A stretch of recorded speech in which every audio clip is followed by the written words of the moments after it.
All right, we're actually going to get started here. So don't leave you guys waiting too long.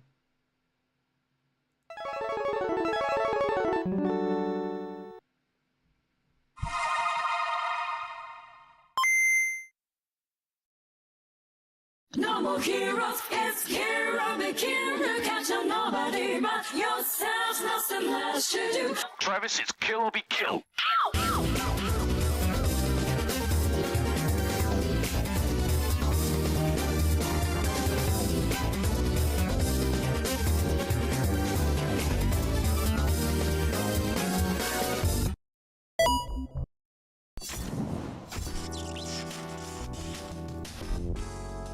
Thank you guys for waiting through that starting soon screen. Really appreciate it. Today we're going to be doing something a little different, and that also leads into a little bit of the mental health discussion topic of the day, that being pivoting. As if you're unaware, I was doing a playthrough of Demon Souls and kind of just wasn't really feeling it, essentially.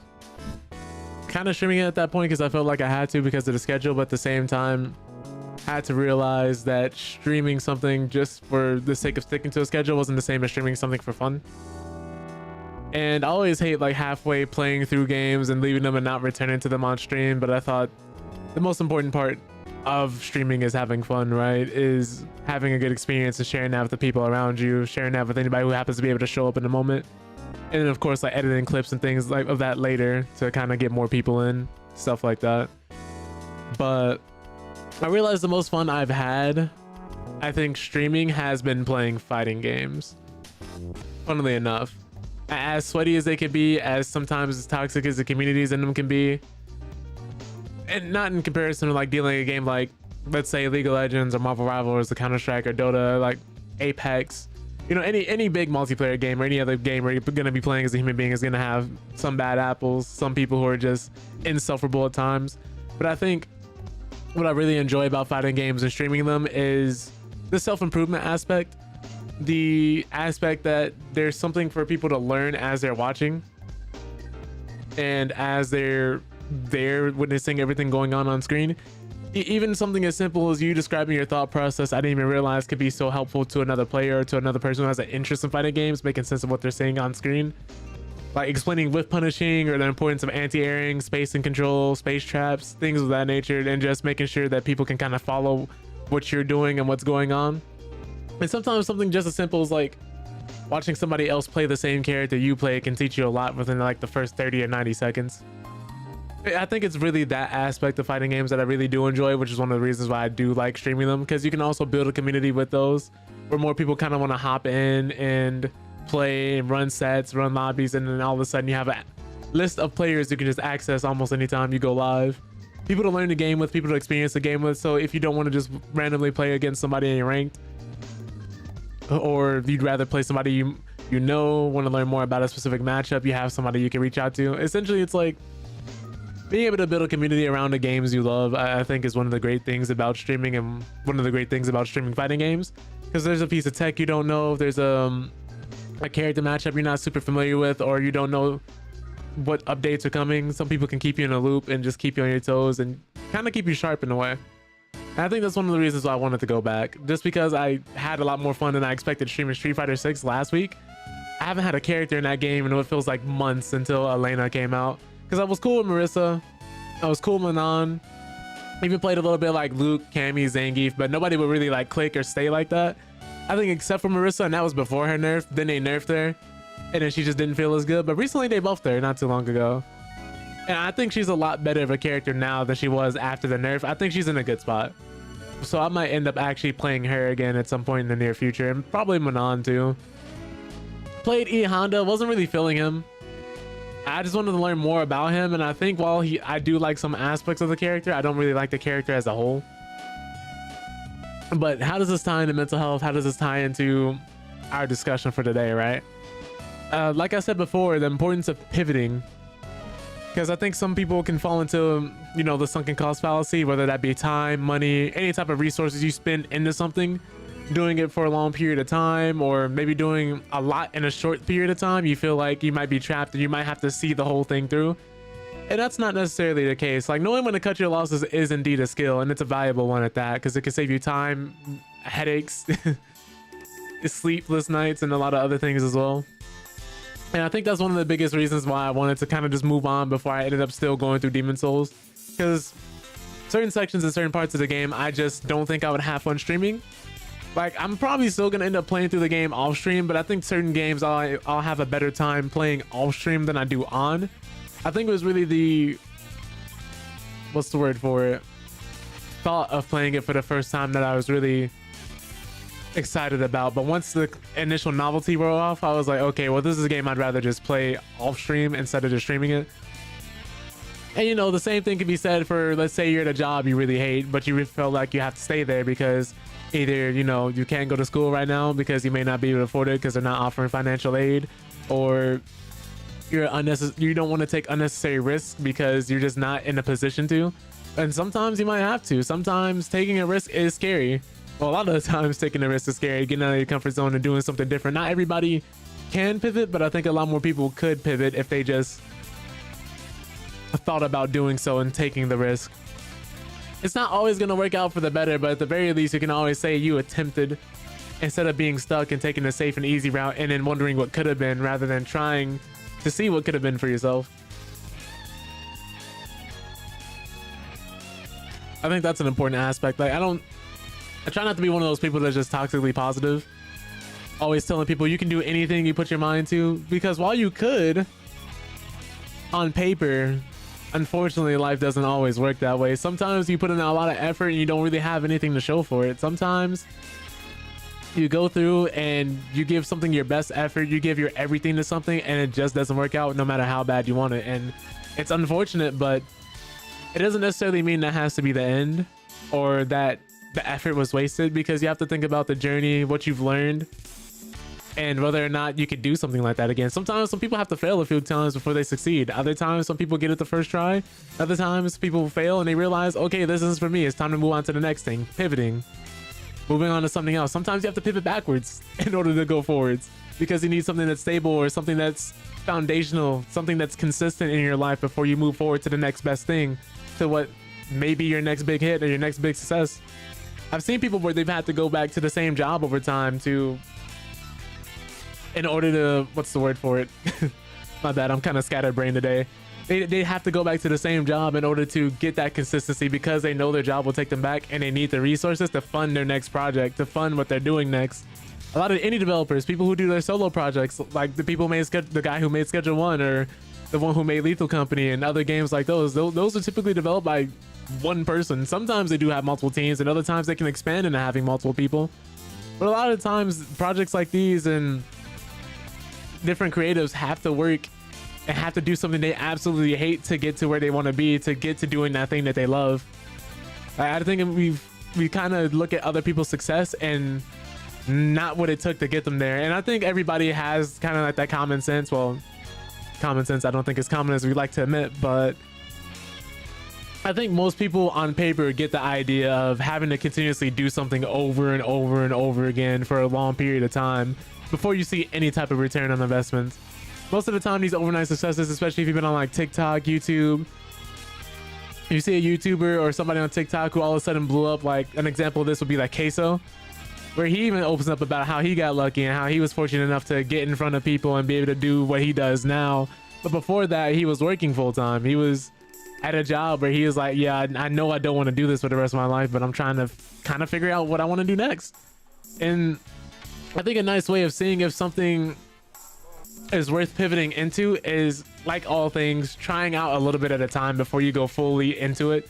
Like Moist Critical, Penguins Charlie, whatever you want to call him, he's also somebody who by his own means say he got lucky, but also admitted that even if his YouTube didn't blow up, he would still be working a full-time job or doing something and then doing YouTube on the side as a hobby, because he first and foremost loved YouTube as a hobby.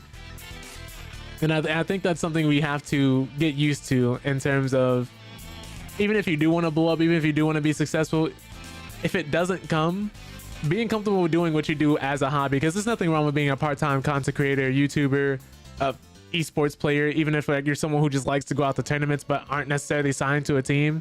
You like the communal aspect of it, you like competing, you like being out there in that level of play, but you're not signed, you're not winning trophies, you're not getting medals, I think that's still okay as long as you're still taking care of your day-to-day responsibilities, if this is something you just wanted to do for fun. And I think not too many people just try so hard to outgrow what made them happy as a child, instead of just taking a responsible route and seeing how they can take their, what's the word for it, childhood passions, and take them and turn them into something like beautiful as an adult. Like somebody who used to draw a lot as a kid, right? And then as they get older, you know, you don't hear a lot of people saying, oh, all you do all day is draw, you're not going to go anywhere with that, you're not going to do anything with that. Because I think people recognize that that's a skill you can develop later, right? That's something that can become something big later. You might have some people that are just like, oh yeah, you're not going to do anything, because you're always going to have some detractors. You're always going to have people doubting you. You're always going to have people who are going to say you're not going to go anywhere, or it's not going to pan out, it's not going to work out. What you're practicing, you're wasting time on. And not too long ago, video games were the same way. Video games were literally treated as that, oh, you're just being lazy if you're doing this. Oh, there's no money in this. Why are you spending hours upon hours playing something like Super Mario 64, or you're all in these Call of Duty lobbies, are never going to make a pro league. And then now you have esports. Now you have esports for like Rocket League. Now you have it for fighting games. Now you have it for like MOBAs. Billions and billions of dollars going into these tournaments. And not even just too long ago, for the esports World Cup, top 8 Tekken 8, if you got top 8 in Tekken 8, you were getting minimum 30 bans. For the most part, at least, if you just making top 8, for just qualifying in top 8, not winning the tournament. You got even more money if you won the tournament, but it's crazy to think how far we've come in a time with video games and just other hobbies. Like if you're someone who likes making things, if you're someone who's more in the arts and crafts, like Etsy or 3D printing, making things like that on the side for people. And even then, just like doing something like that can help you out with so much around the house. Like this controller stand you guys see back here, I 3D printed that. Like that's something I immediately saw a use for, and was just like, yeah, you know, while this may just be for the whole controllers, you can do anything like hold toiletries. If you have a small drawer in the kitchen, you can print out something to hold like all your silverware and stuff like that. If you're lacking on space, a shelf, really the possibilities are endless. And I think that's why it's so important to be able to pivot and be able to go into so many different things, because while it is true we are capable of so much and we can do anything we put our minds to it, sometimes we have other things that stop us. Sometimes someone who's really passionate and really creative in music doesn't get noticed and doesn't get a record deal, so they have to give it up. You got Bully So Hard, you streaming again? Love it. You know, that's how it be for some people, man. But Jay, no, I normally go live every Monday, Wednesday, Friday. But appreciate you popping in. Thank you so much. Just currently talking about pivoting. Hey, you might have a talent you just haven't tapped into yet. You don't know. But this ties into like what I'm talking about. Most people let their mindset stop them what other people are saying around them, because it's not the right thing to do, or it's not safe, or it's, you know, some people have advised against it. You might have seen someone else fail, and so you're like, I might not be able to do it. But that's why it's important to try this stuff out as a hobby, to try different things, to try pivoting into other stuff, man. What's up, Ivory? Hope you're doing well. Right now, discussing a mental health topic. Just, you know, I'm always saying people's biggest limiters typically are themselves.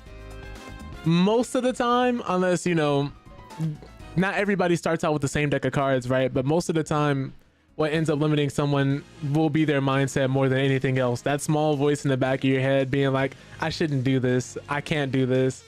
Or, you know, maybe you want to be an artist and you're like, well, I can't draw. And then you just leave it at that. Not even seeing the like giving yourself a time period or a test run, or just seeing like, oh, hey, well, I know I'm probably not going to do this professionally, but I still like drawing. So let me try this as a hobby. Let me do this on the side. I see something I want to draw. I see something I want to make. I see something I want to create, but I don't have any of the talent or the ability. But I might have 5 or 10 minutes out the day to practice a little bit, to where even if I don't get paid professionally for my work, I can make something, I can put out something that I want to see personally, that nobody else has done before. It's like major any field is necessary. It can be, for sure. Like there's different ways to connect psychology into everything that we do, every way we operate. If there's a human being in it, chances are psychology is going to take place in some way, shape, or form. Exactly. Like business, the way you have to close certain deals, negotiations, managing a person's ego. the way you have to be aware, the way you have to be emotionally intelligent to not let certain things get to you, especially if you're trading every day, especially as a day trader. You just lost a lot of money. You have to have that resolve in you to not immediately go and sell off the rest of your shares and be like, okay, we're gonna bounce back from this. How do we proceed? The go-getter mentality. And while everybody's not built like that, not everybody needs it, I still think it can be important to know when and where to use it. To know when you're like, oh, okay, I can't just sit back. I got to get off my ass and do something about this. Point the creative, here's the way. Yeah, see, like the way Hybrid discussed that sentence is also creative. But don't let Hybrid fool you. I don't have abs, at least not anymore. Not at the time, at least. I will get them back someday though. Just not now. But I think this is an important part, an important aspect of life, which it all comes back to pivoting. You don't get almost any of this anywhere without pivoting some way, shape, or form. You know, everybody has to pivot away from something, or pivot into something, or fully dedicate their lives into something if it's something they want to do. Or even sometimes something as awful as having your dreams crushed and realizing like, okay, I gotta go out and get a job. That's pivoting. It might not be what you want to do, but it may be what's best for you. Or just being like, okay, well, that dream didn't work out. Let me get this job until I figure out what the next step is.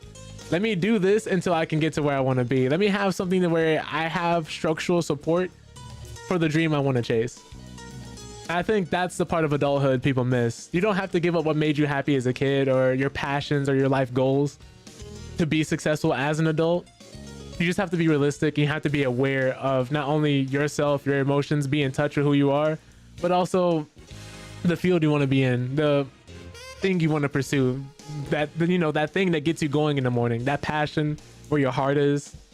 Even if it's something as simple as like, I don't know, maybe taking a walk every 10 minutes out the day just to say you did something physically intensive, or just to say you got out of bed. We need small wins like that. Love that I came in here to some positivity and wise words. What the name? I think I'm gonna just call you Strap if that's cool with you. Welcome in. Hope you're doing well. Appreciate you stopping by. I'm just interested in the type of audience I'm starting to attract. But I hope you're doing well. Hope your Monday's going well. Since you're new here, you probably don't know, but every Monday we have some type of mental health discussion. Just call me Peg. Lord. That's funny. All right, Peg it is. But what was I gonna say? Kind of lost my train of thought there. I think all I'm saying is don't be afraid to pivot from something if you notice it's not working. Even if you spent hundreds upon thousands of hours, including dollars, that's one of the hardest things to take ourselves away from. Maybe you were someone who was going to college and college isn't working out for you, but trade school might be the next best bet. Sometimes some people who are missing that structure in their life end up needing to go into the military, because some people need that guidance, need that structure, need someone to tell them like, hey, you need to go do this. And some people don't have a problem with that.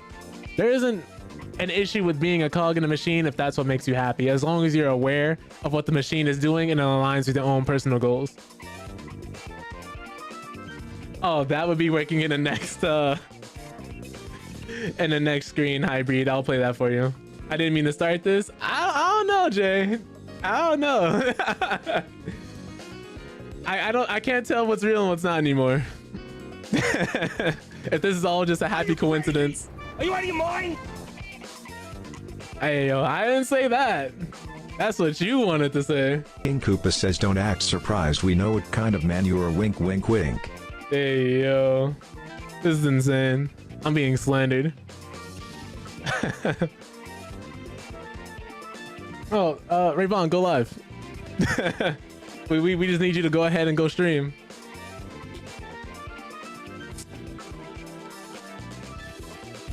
That's the man right there. We need that guy to go live. But what else was I gonna say? I think that about sums up how I mainly feel about the situation in the matter. If you guys have any input, don't feel afraid to add anything or to talk about, you know, not my non-existent abs, but what you may think of pivoting, and if you had to pivot in life or do certain things, you know. Yeah, it's a Linkin Park vinyl. It's actually the vinyl to save my life.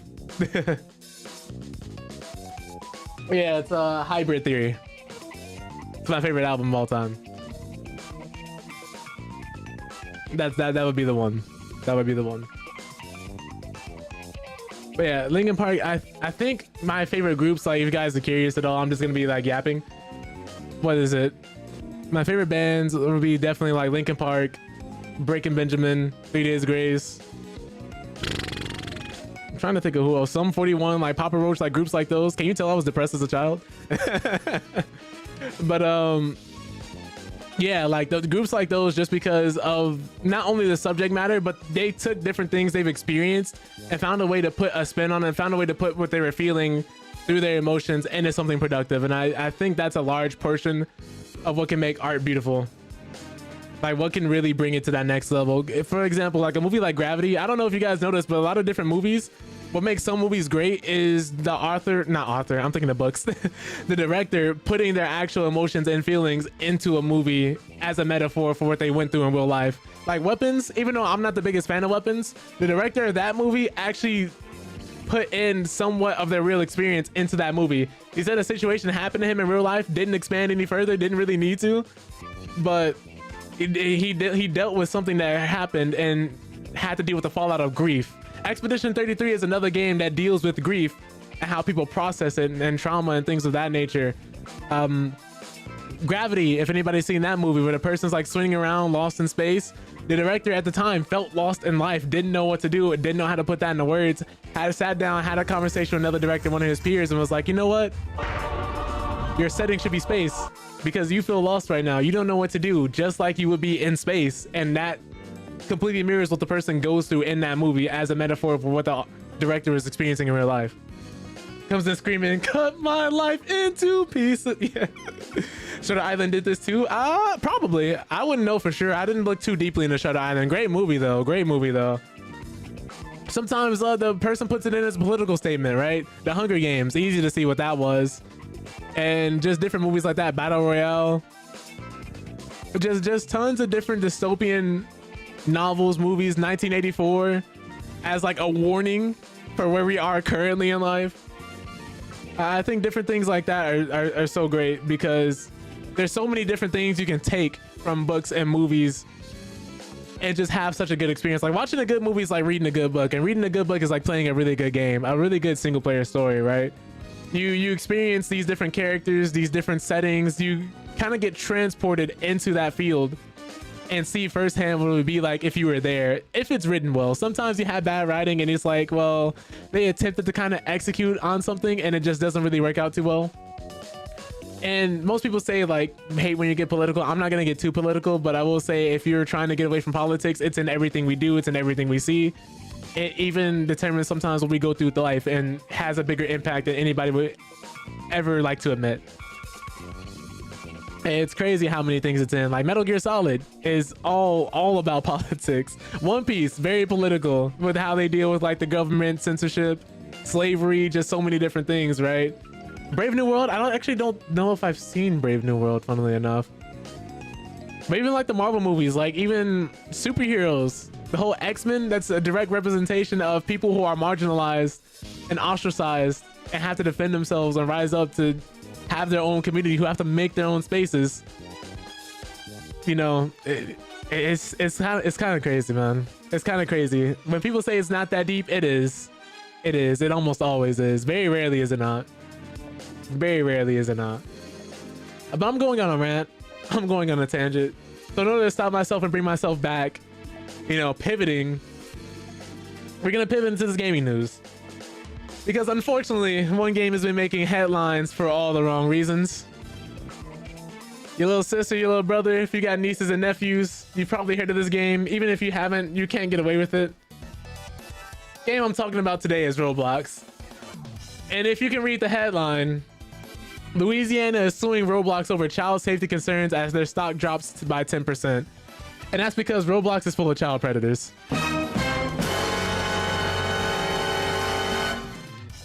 If you're someone who's not in the loop, Once again, Roblox, the game made for kids, is going through controversy because it's full of child predators. Not only that, but the CEO himself wants to make it into a dating site.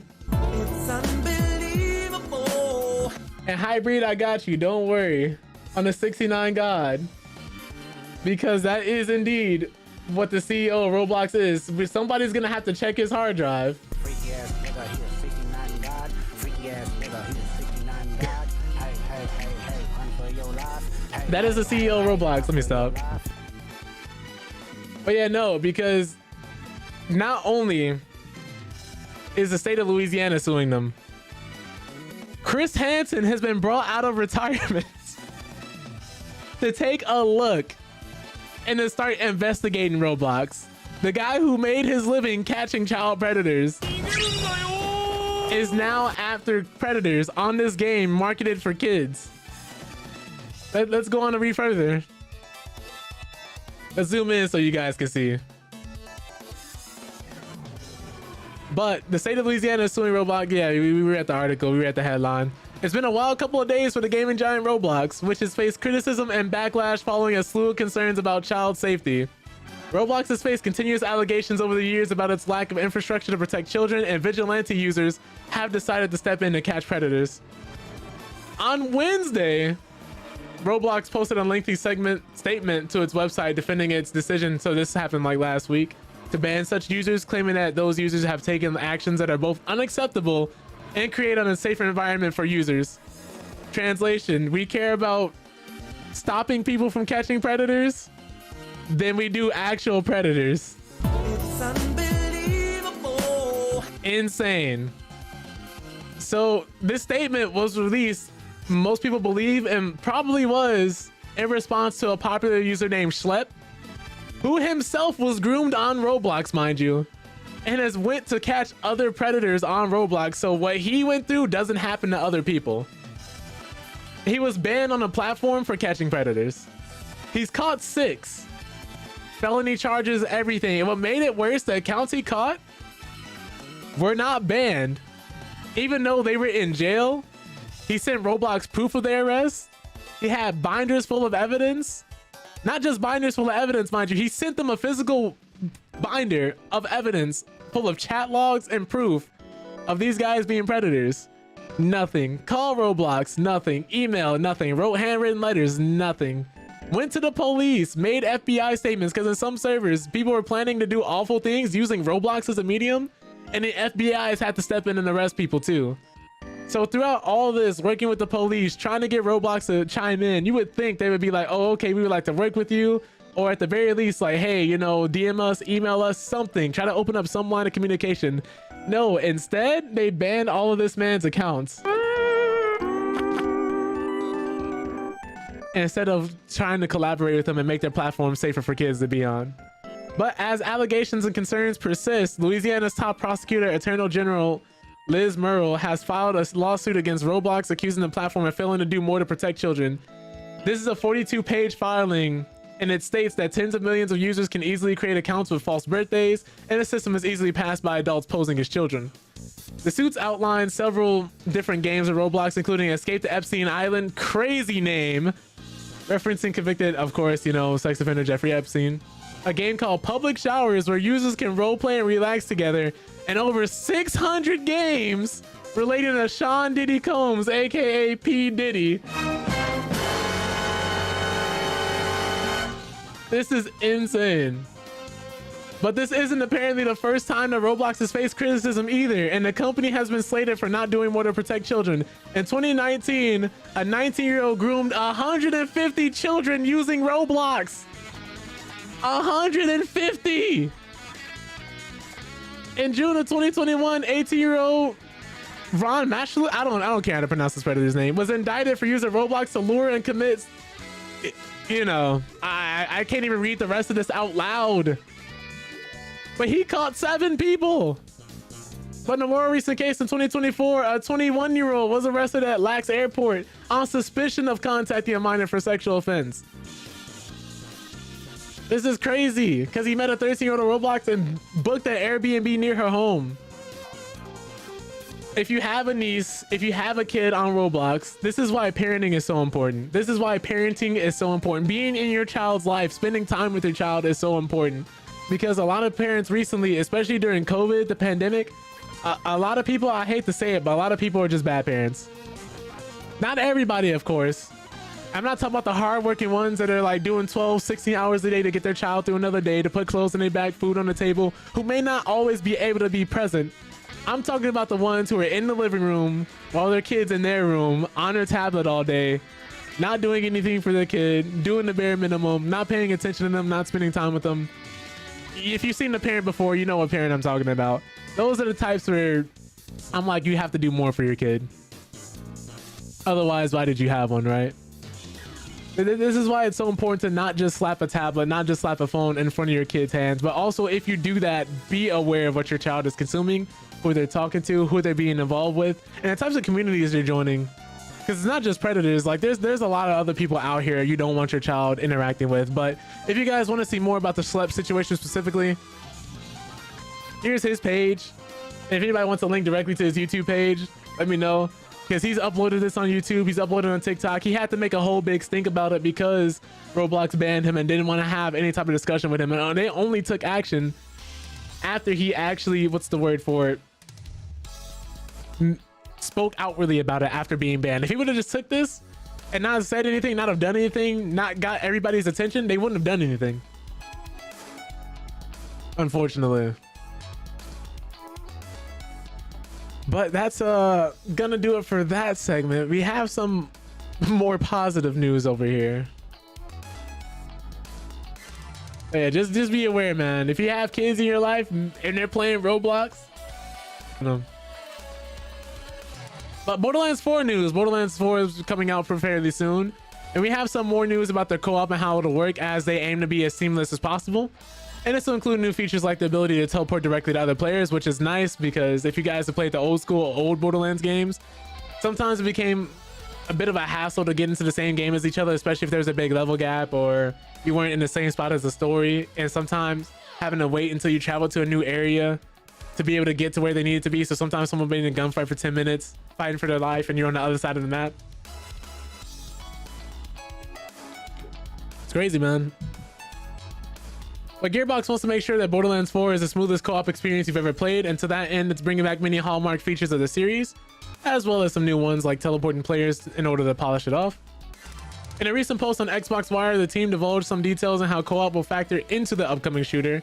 Now, co-op has always been central to Borderlands games as well as the spin-off Tiny Tina Wonderlands, so it shouldn't be too surprising the feature is back and seemingly better than ever in Borderlands 4. And for one, Borderlands 4 continues the franchise's streak of including split-screen co-op for up to 2 players and allowing those players to then take their game online. So if you have 2 friends who are online and you wanted to bring a buddy with you in person, you both could hop online and play with that group for a total of 4 players. Or for each duo sharing screen, maybe you have one other person who's also online and you both play online and you're both playing split screen. This is something you could do. But the same Wire post makes mention of the fact that Borderlands 4 will apparently have a streamlined lobby system, the ability to freely drop in and out of sessions, as well as dynamic level scaling, which has been a long staple of the franchise. As an interesting new wrinkle, Borderlands 4 will introduce the ability for vault hunters to teleport to one another. Of course, like I said, vehicles. Well, for those who don't know, they also have vehicles. You originally had to go to fast travel spots or just use vehicles to get to another person, but that was about it. But now you can just straight up outright teleport to people. I guess maybe in the past they wouldn't have allowed teleportation because some people would have been like, well, what's the point of a vehicle? But I guess this is always a nice healthy change, right? The most important thing is having the choice to choose between the two. But the change seems to be motivated by Borderlands 4's new open world design, which moves the series away from the zone-based approach the games have typically employed. As a result, Kairos, the upcoming game's entirely new setting, is seemingly quite large and designed with plenty of points of interest dotted around the map that might draw players in different directions. There don't appear to be systems limiting how far apart players can be, so squads can theoretically divide and conquer during a session and then come back together if a skirmish starts getting too tough. You know what game did this really well that I wish more games would have done? Gotham Knights.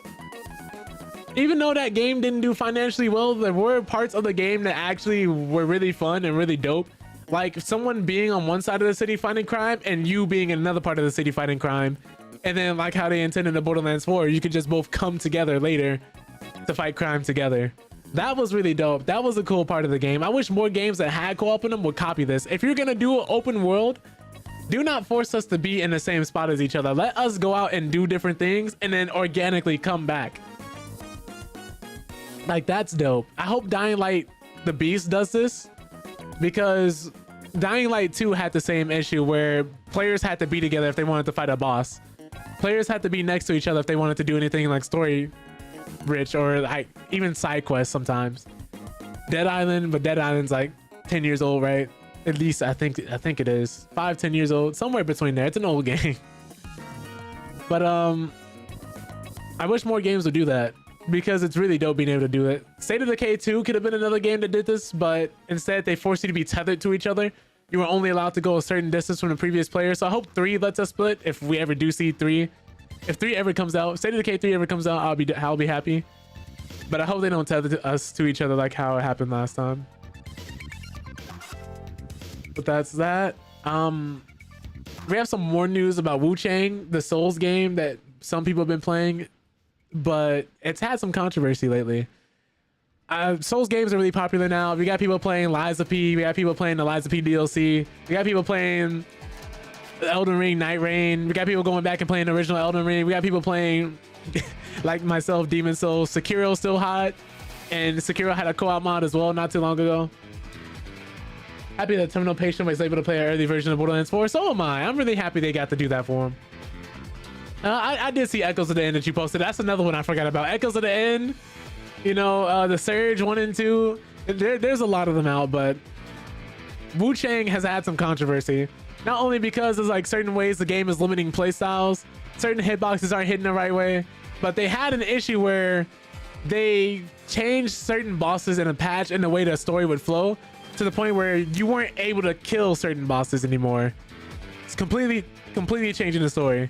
Certain dialogue options were no longer a thing. Certain boss fights just completely taken out. So it's one thing to not be able to kill a boss. It's another thing to not be able to fight the boss entirely and then having to change the story and cutting out a large portion of content due to some outspoken players who were upset about the way historical figures were represented in the game.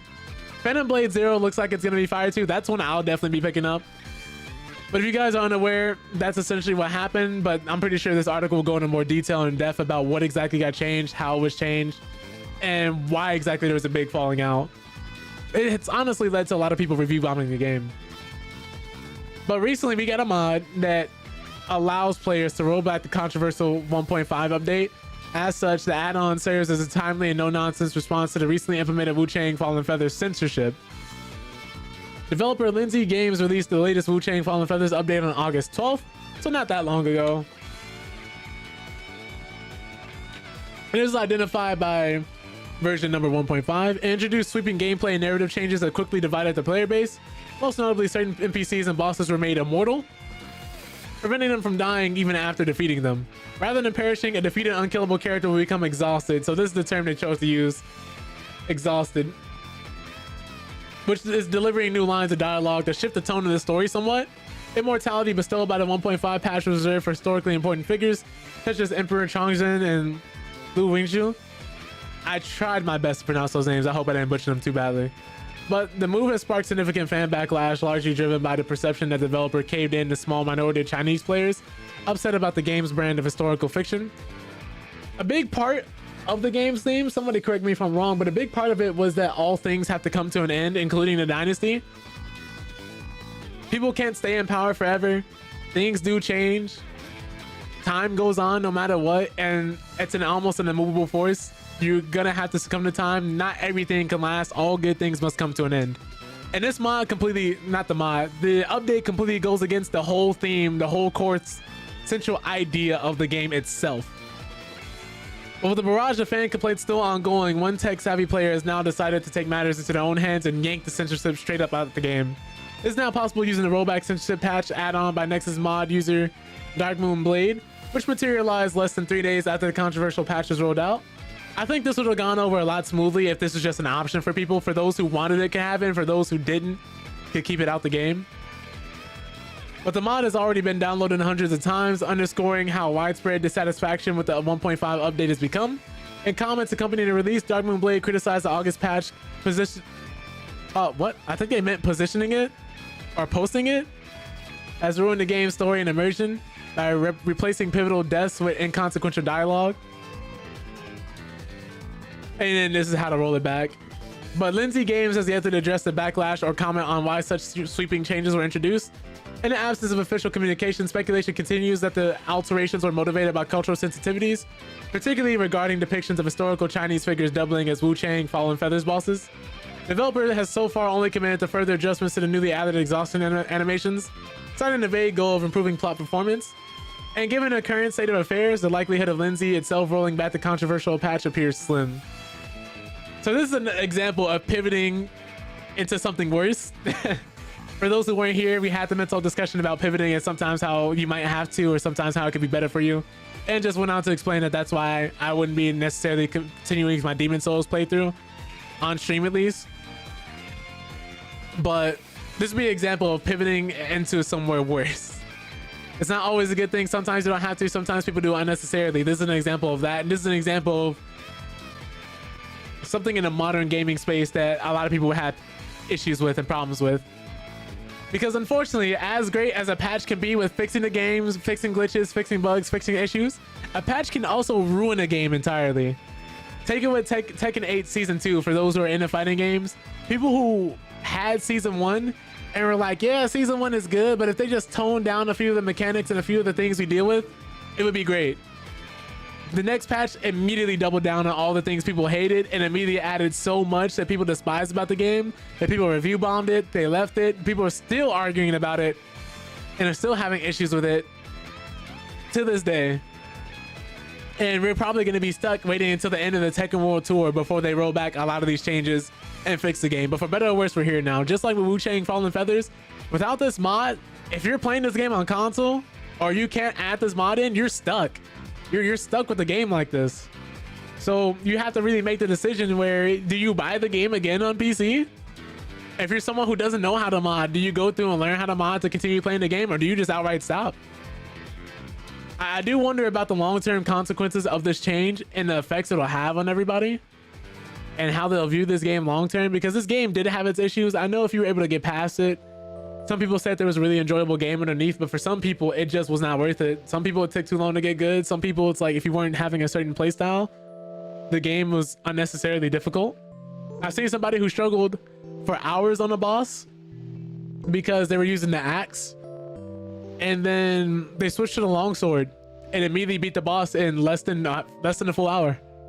Because of course they had to readjust for their playstyle. They had to figure out how to use the sword and adjust their timings, because going from swinging a giant axe to using a longsword is a big adjustment in gameplay, which is just crazy to think about. But yeah, I do hope they're able to get it together at this game, because I know some people, a lot of people actually do enjoy it. So here's hoping that it gets better, right? I hate seeing things fail. But speaking of other games, we actually do have some more news. Today's a little bit of a lighter news day. We don't really have a lot of crazy gaming news because Gamescom is right around the corner, like literally a few days from now. So a lot of the big announcements and big things coming from gaming are happening in the next few days. So if you guys are unaware of that, just be on the lookout for Gamescom. I think it's happening like the 20th and the 21st. So we'll see. But Ghost of Yotei and The Outer Worlds 2 have been confirmed for Gamescom opening night live, premiering 11 a.m. PDT on, the 19th. Okay. So I almost got people to miss an extra day. I'm so sorry. A live showcase will also feature a clear, obscure Expedition 33 musical performance, which I heard the music in Expedition 33 on top of the game being great was also great as well. So that's dope. While PlayStation isn't attending Gamescom 2025, Sucker Punch Productions' Ghost of Yotei will be present at Gamescom opening night live. According to host Jeff Keighley, conversely, while The Outer Worlds 2 has an exclusive theater presentation during Xbox's broadcast days, it's also confirmed for the showcase. For those who don't know, Ghost of Yotei launches on October 2nd for PS5 and picks up over 300 years after Ghost of Tsushima. Its protagonist Atsu embarks on a quest for vengeance in Eizo against the Yotei 6. Sucker Punch recently released some new gameplay focusing on the Kusarigama and then Niyari. But The Outer Worlds 2, meanwhile, arrives on October 29th for the Xbox Series S and X, PS5, and PC. Previously priced at $79.99 before dropping down to $69.99. It ventures to the colony of Arcadia to investigate some mysterious rifts. The theater presentation will focus on the tomb of the matriarch and the These words are beating my ass. today. But I want to see how do you pronounce it. I think it's Territory. The Astro Gamecom's opening night live. It will stream 11 a.m. PDT, August 19th, obviously. They'll be featuring reveals for Silent Hill F, Lords of the Fallen 2, and more. Keeley also confirmed. Yeah, we read that. But apparently, games confirmed on Tuesday. Black Ops 7, Resident Evil Requiem, Ghost of Yotei, Ninja Gaiden 4, Silent Hill F, World of Warcraft's new DLC. I think this will be Midnight or their expansion. Outer Worlds 2 and more. Fallout Season 2, and some other things as well. So that's something to look forward to. And another game that we're looking forward to that unfortunately got delayed recently is Crimson Desert. This game looks beautiful. It looks dope. It's been in development for a hot minute now. And people, myself included, are hoping they could just get this game out the door and it's everything that they've been hoping it is. Because it blends a lot of different mechanics. This was originally intended to either be an MMO or a multiplayer game. But then they had to actually scale it back to just be single player. And I think honestly the game would probably be better for it. I believe this is in the same universe as Black Desert, but I'm not 100% sure. But this is apparently, it's being delayed to 2026 due to unavoidable issues, scheduling voiceovers, console certification, and other launch preparations. I wonder if this would be an issue with the Xbox Series S and X, because for those who don't know, a game that... Is the weed on the show real? No. Congratulations for stealing first, Wolf. I'm surprised more people don't know about it. Maybe I gotta push that feature again. Funnily enough. But yeah, welcome in. Hope you're doing well. We're just discussing some gaming news. Something on the ball about it, right? But I guess Nia and T haven't been snatching up as much as usual, so everybody else finally has a fighting chance. Yeah. Let me see here. I was gonna say, for those who don't know, the Xbox Series S and X require console parity. Now what that means is if your game runs well on the Xbox Series X, it has to perform equally as well on the Series S. And the Series S's hardware is not as good as the Xbox Series X, which is causing a big issue for a lot of developers. Like Black Myth Wukong, it was an issue. Baldur's Gate 3 had an issue where a lot of the times it was missing features on the Xbox because of the way the Series S performs, and it just couldn't handle certain things. Baldur's Gate 3, while it may look like a lot's not going on, that game is actually very intensive to run because of how detailed it is. That game is actually a little rough on the system if you're not careful. Don't let the overhead isometric view fool you. That game is hard to run sometimes. But the developer of upcoming open world action fantasy game Crimson Desert has revealed its single player open world action adventure game has unavoidably slipped from a Q4 2025 release to Q1 2026. In its latest call with investors, Pearl Abyss said that this is okay, so this is the same people made Black Desert.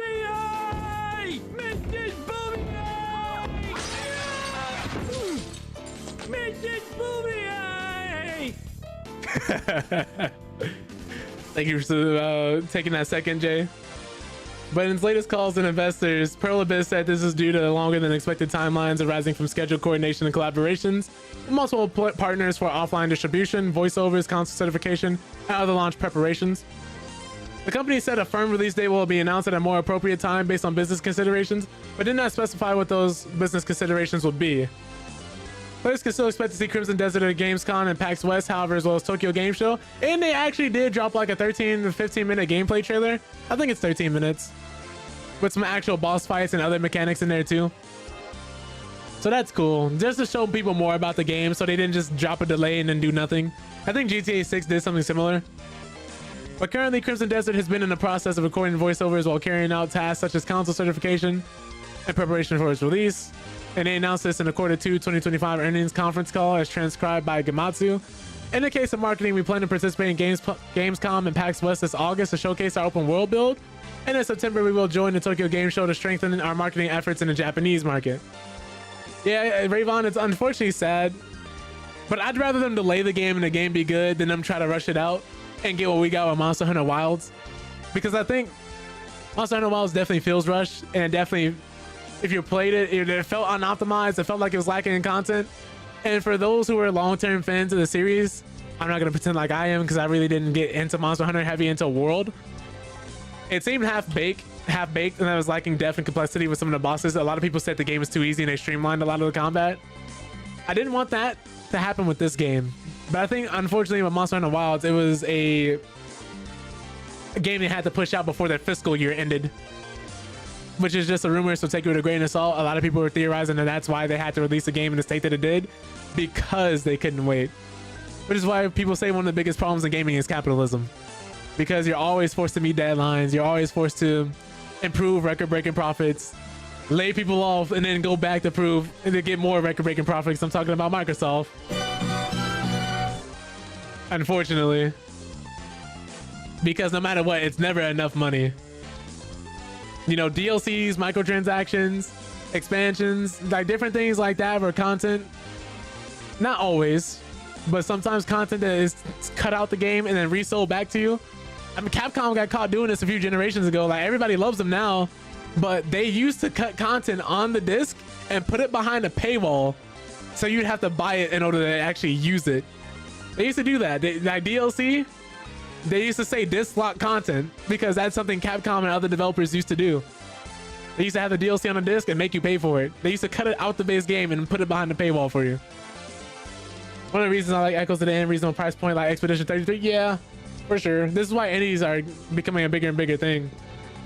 But the launch of Crimson Desert, our first large AAA console game, has been unavoidably delayed by 1 quarter from the previous announced schedule. Of course, due to longer than expected timelines arising from schedule coordination and collaboration with multiple partners for offline distribution, voiceovers, console certification, everything else like that.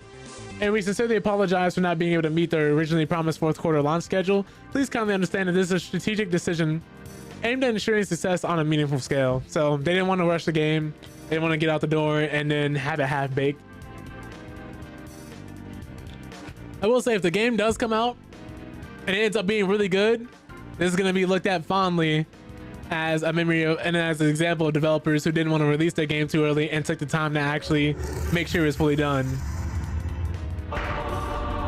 But in that same token, if the game comes out after this delay and it's still broken, people are going to be asking themselves, like, what the f were they doing this entire time with this extra time in development?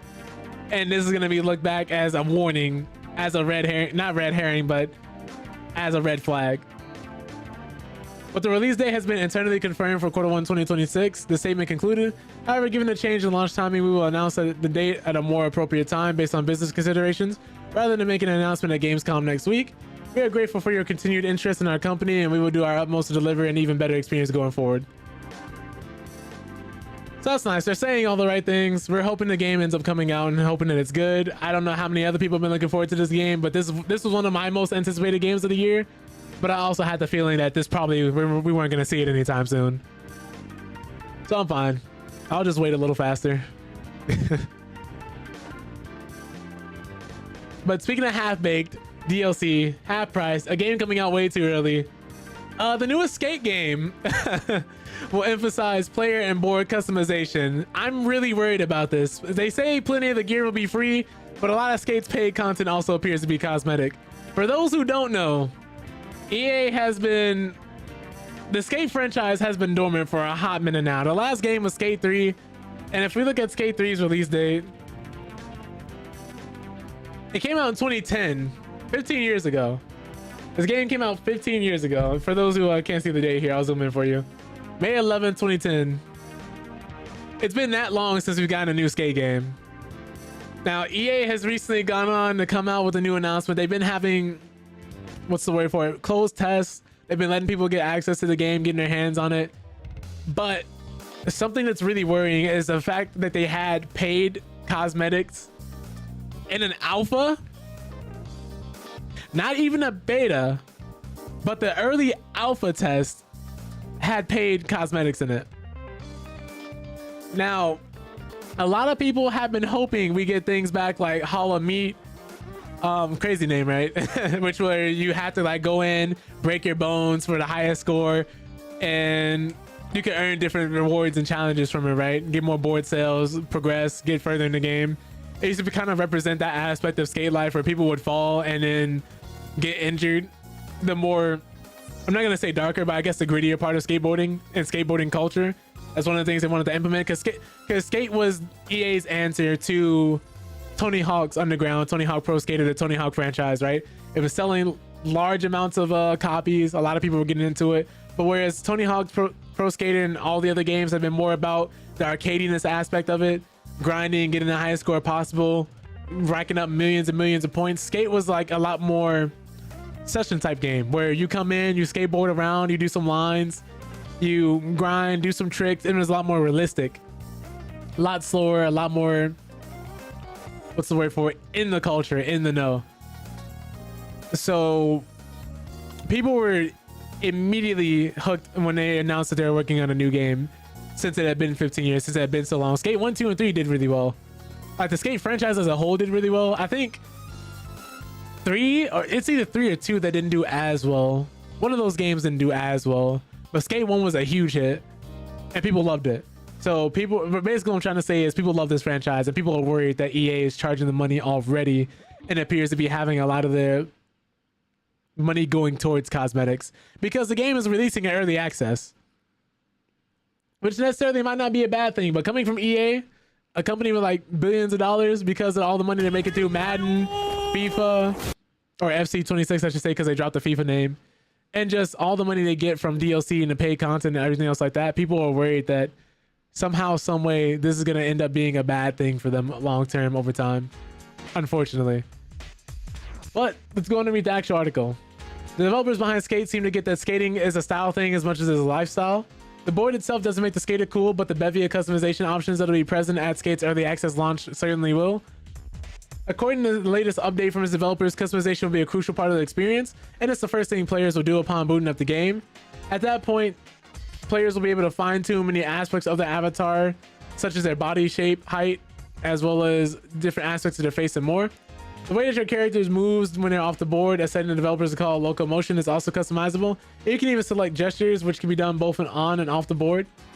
Naturally, players will also get to trick out their clothes and boards as well, completing challenges and missions throughout the game. Will net them a currency called Rip Chips. The currency is used to buy Skate's equivalent of loot boxes and increase what the team is calling a Rip Score, which sounds like an in-game leveling system.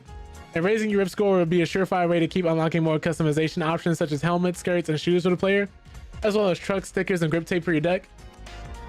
Now, even though you can earn this stuff freely, what I'm hoping they don't do is, you know, most games you'll have free content and they'll have some content you need to earn specifically by spending money on it, and the free stuff will just be trash. I'm hoping they don't do that. Or let's say they wanted to put like actual skaters in the game as skins. What I'm hoping they don't do is like have those only be paid. I'm hoping you have some way to earn those and get them organically and unlock them. Like you could in like the original Skate, you could unlock certain skins and certain things by just completing challenges and playing the game. But speaking of considering, Skate will be free to play. It will also offer players the chance to score cosmetics via microtransactions, and the Skate shop will accept the game's premium currency called Sand Van Bucks. This is the red flag people were talking about. But it'll be used for direct purchases, not loot boxes, and that leaves things a chance. Alongside the shop seasons, which are expected to run around 3 months at a time. And the Skate Pass should also be considered by avenues by which the player can get even more cosmetics. But at the end of the update, oh my god, at the end of the update, the developers behind Skate acknowledged the possibility of sharing custom gear created by other players, considering the new game's emphasis on user-generated content. Despite this, it doesn't outright confirm that it will be in the game, at least at launch, saying that when it has something concrete to share, like a timeline, will make sure to let you know. So I'm curious about this. Apparently, the most recent playtest had already surpassed 1 million signups, representing an early and promising milestone for the game ahead of its release in early access later this summer. It'll also be available on PS5, PS4, Xbox Series S and X, PS1, Xbox One, and PC, with mobile versions planned to come to iOS and Android at a later time. So it definitely seems like they're trying to capitalize on having as big of a player base as possible. I really do wish that we would just leave the PS4 behind though. It's about that time. It's about that time. The PS6 is around the corner, so I'm really wondering what they're going to be doing here. With that all being said, we just got 2 last bits of gaming news for you guys. We got 2 trailers really, and then that's about it. We'll play some Street Fighter. Let me pause the music here. Oops. I hate it when it does that. Lost Soul Aside got a new power trailer. Let me re-full screen this. This game looks beautiful. I just don't know how much depth it'll have to it, you know? Relax your mind. The combat, I mean. It's my power.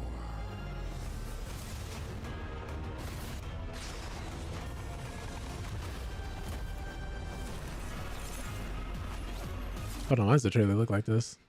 4 ADP. Why is it playing at 4 ADP? I was like, yo, Relax your mind. Embrace my power. much better.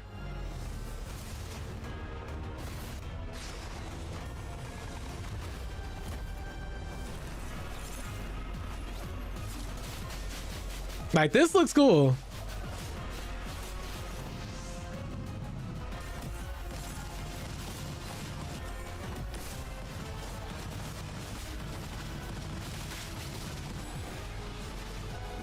I like the way they're introducing these people who look like their bosses. Like, we're just getting straight gameplay. I wish more trailers would do this.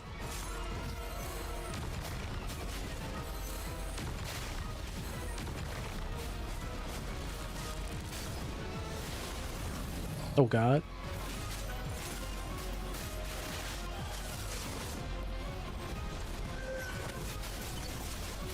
Jesus.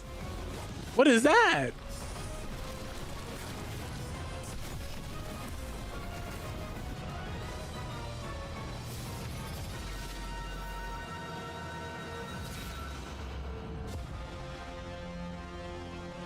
Wait, this game is coming out the 29th of August. It looks cool so far. Like, it kind of looks like what Final Fantasy 16 was going to be originally. If you guys remember what the original trailers looked like Noctis and everybody looked like completely different characters, and the game was completely different. That game had to get rebooted halfway through development, and some people ended up leaving the team and new people ended up being put in charge. But this looks a lot closer to what that game originally, what they planned it to be.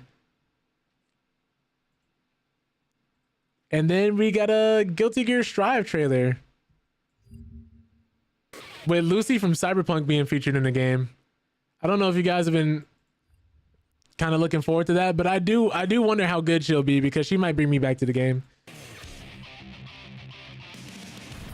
Because she looks fairly interesting.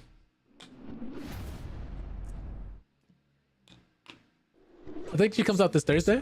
At neutral, with both high mobility and ranged options at her disposal. Unleash a complex offense by applying debuffs with her hacking skills. Monowire. A sweeping strike using the monowire that covers a wide area. So say that looks like that's a keep out tool. To its long Oh my God. You can combo into this from moves like far slash and crouching slash. Holding heavy slash alters the properties. Oh my God. It launches the opponent high on hit, creating an opportunity for additional attacks. On either hit or block, when charged, it can inflict short nerve circuit state on the opponent. Inputting punch or dust while holding heavy slash will cancel the action. So I can see this being used to like bait out reactions and dragon punches and with punish people. Like, this seems like it'll be really good, because in anime fighter games, people love mashing. I'm also one of them. Short nerve circuit. Hitting an opponent in short nerve circuit state with attacks that use the monowire, such as close slash, far slash, heavy slash, and sweep, will lock the opponent down for a set duration.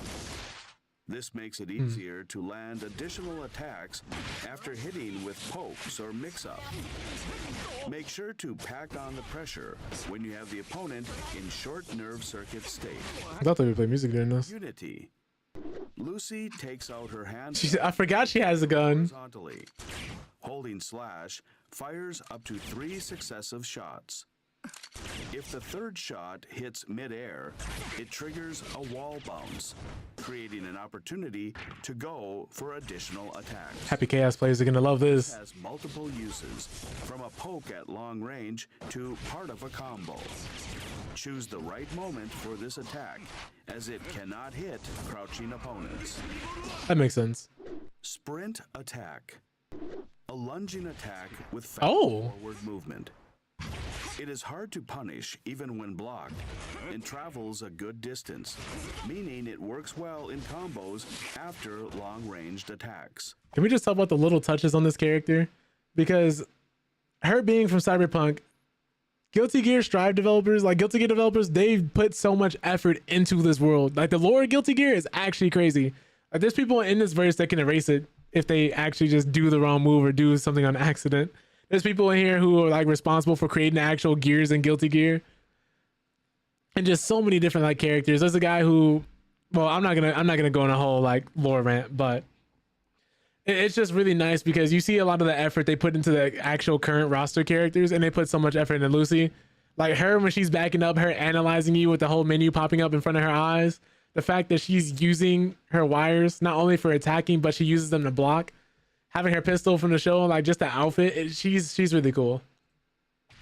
Sprint attack sweep or sprint attack cross up can be used as follow-ups midway through the action. Sprint attack sweep. A low attack follow-up from sprint attack. The fast startup makes it possible to hit as a combo after sprint attack. While it can be used to mix up the opponent with a low attack, it leaves you highly vulnerable to a punish if it is blocked.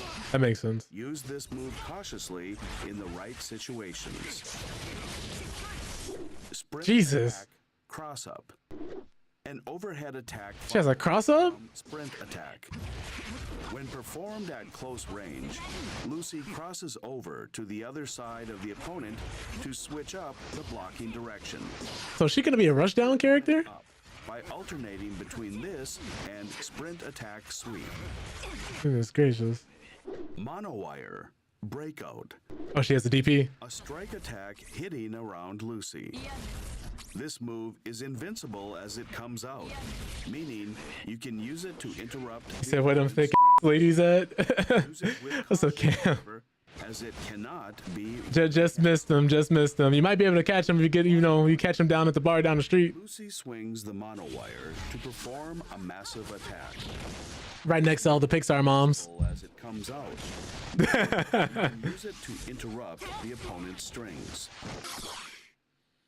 Finisher deep. Yo, what's up, Immersive? Same to you, man. It's really great to see you as well. After live. Like I said, I'm trying to get. Oh wait, hold on. Let me actually look at this. Right now, we're just analyzing the character Lucy from Cyberpunk Edge Runners. They actually added her as a guest character to Guilty Gear Strive, and it seems like they put a lot of love in actually bringing her in here because they already put a lot of love into the characters here.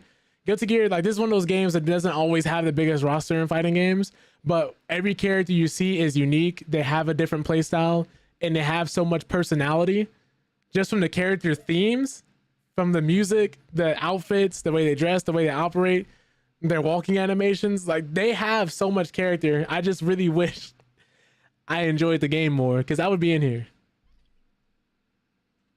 A follow-up move after Livewire. Lucy hacks the opponent using the monowire, causing a huge explosion. Like, this is straight from the show. Perform finisher deep dive automatically with 50% tension gauge if the opponent is below a certain health threshold. This move always defeats the opponent when triggered. Wait, so it's an instant kill. Hack. Lucy utilizes a quick hack to hack the opponent. They even brought this from the game. Available as a follow-up from certain special moves. Input up or down to select a quick hack. Then use heavy slash to upload the quick hack you have. This is crazy. Once uploaded, the quick hack effect activates after a set duration, debuffing the opponent with different effects. Okay, so optics inhibition. I guess that's what it looked like when she became invisible. Resistant glitch, blocked attacks gain more risk level. Attacks trigger a counter hit. Attacks restore Lucy's health. I can see people using this a lot. This one, these first two, attacks deal damage over time. They restore your health. And maybe pacify because they gain less gauge, so they'll be able to like super less often. Depending on your selection. Selecting a quick hack costs RAM. You can suspend the quick hack operation with the dust button. Lucy has access to many long-ranged attacks and great movement, giving her the upper hand. I think I know what you're talking about, Immersive. I keep forgetting the name though. Such as far slash or unity. There's a few of them like that I noticed. To approach. Once you're up close, make the opponent block the charged. Reminds me of like Slap City or something like that. short nerve circuit state Is it a platform fighter? Because I know one being the platform fighter. opens up the potential for extra damage off of pokes or mix-up. When you have tension, Oh God, use quick hack to apply various debuffs. that's gonna be annoying. Opponent. J.Deep says I'd like to address the room. Everyone shut the fuck up. I was once afraid to pivot. Pivot right into your arms. I was afraid that I would never experience a love like yours again should things go left. All that I've learned is if they should go or you've raised my bar of expectations just as much as you've lowered my inhibitions. And those are mighty fucking low. That new desk is much easier on the back of my head by the way. Wink wink. Glug glug. Oh, what's up, Jay? Good to see you. Hope you're doing hope you're doing well. I'm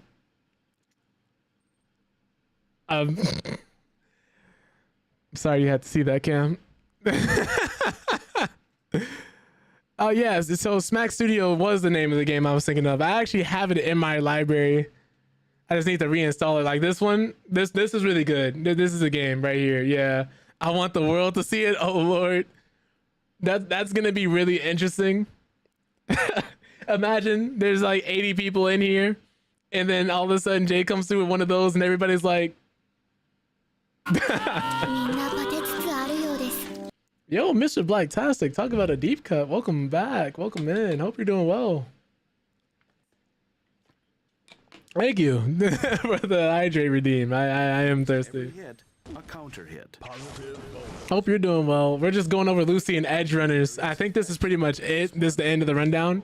We're actually about to play some Street Fighter. Thank you for watching. Yeah, man, it's important to take care of yourself for sure. Let me boot up Street Fighter. We're gonna get rid of these extra windows. Start playing some. Let me pull that up real quick. Oh, Peak's got an update. That's interesting. About to smash these wings. Got you, Tab. Be back later. I appreciate it. Thank you for popping in. Pull out the fight stick. What's crazy is I've been enjoying playing Street Fighter so much lately, but I've also been technically put into the loser's queue. Not a loser's queue, a quitter's queue, because back when I was playing the game of mods, my game would end up shutting down. So now I have to play people who rage quit.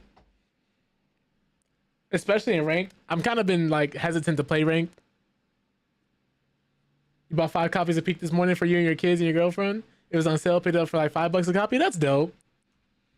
That's really dope. Peak is a fun game. Peak is a fun game to play with your friends and loved ones.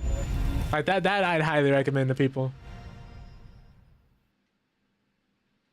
Oh, really, Mr. Blacktastic? Really happy for you. That's dope. I hope you get it immediately. Or if you already got it, that's dope. That's sick. I'm actually trying to get into IT myself, so do what you gotta do, man. I think Peak is PC only. Let me see. If anything, it might be one of those games they eventually do bring to consoles. Let me Google that real quick. Currently not available on consoles, only PC, unfortunately.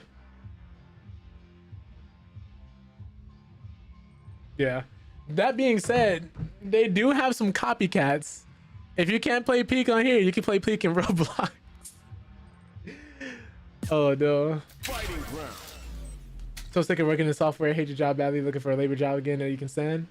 Honestly, if you're going for labor, honestly anybody's hiring. Well, I would say anybody's hiring, but that's not the case in this current economy at least. But labor, I understand.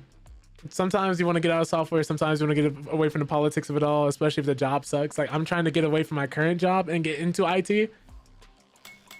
And as in cybersecurity or even help desk at this point. Because of the type of people I deal with on a day-to-day basis, I'm just like, you know, I don't know how much longer I could keep doing this. Sorry, I don't support PDF files. Fair enough. Fair enough. I fully get that. FPDF and FX security, man. Yeah, I don't know if you guys were here earlier or not. Well, actually, I know some of you weren't here earlier. But yeah, Roblox is being sued by the state of Louisiana. Chris Hansen is actually doing an investigation on Roblox himself. I was like, you know how badly you gotta up to bring Chris Hansen out of retirement. I don't even think he was fully retired, but to get him in your sights, nah, bro. And the CEO wants to add data to Roblox. You can't make this up. You can't make this up. Got the job, just have to do the training. Described it basically as replacing parts of laptops and desktops, so you can springboard into another aspect of the field. And sometimes, for sure, once you have experience working in IT, that's the hardest thing. Like, you already did the hard part, Mr. Blacktastic. Now it's just working the job for like a year or two, and you'll be able to basically pivot almost anywhere in terms of IT. But you need something that doesn't sap your mental and emotional injury all day, so you can work on your own game dev stuff in your own times. I feel that. IT might actually be okay, but software is awful. Feel that as well. Try this one too. Play P can possibly be a civilian casualty for Chris. Why don't you take a seat, Hanson? I'm good.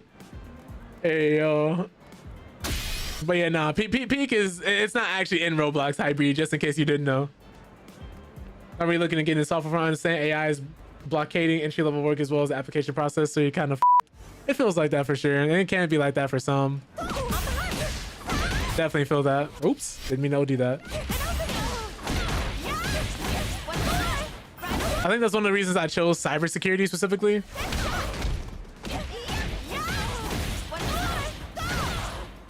Because I was like, let me just not do that. Gotta practice a few things here before we end up playing other people.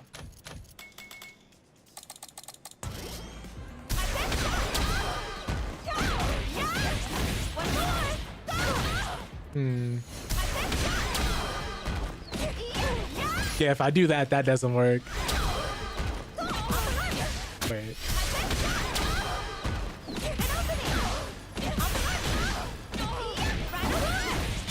Do this.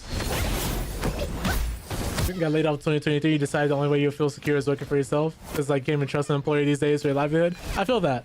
I feel that. I don't know if you guys saw this TikTok, but there was a lady who works in HR who was complaining about people constantly hitting up her workplace because they're trying to see when they would actually be hearing back from their job applications and interviews and things of that nature.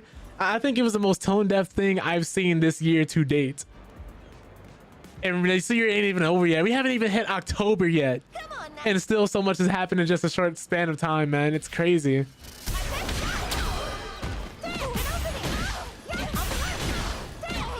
My bad. I'm trying to get this muscle memory ingrained.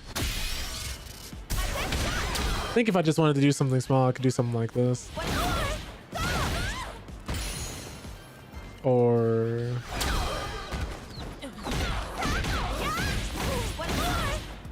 Whoops.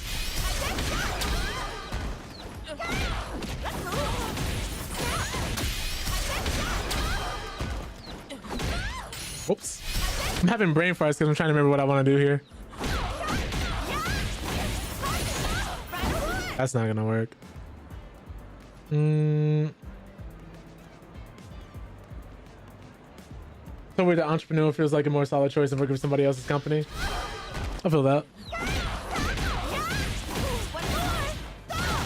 I'd always say like being able to work for yourself is always such like a dope thing.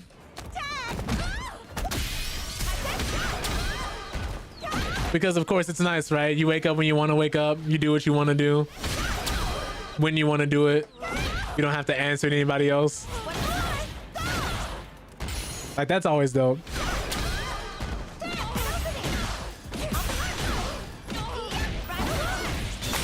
So that'll do that. Oops.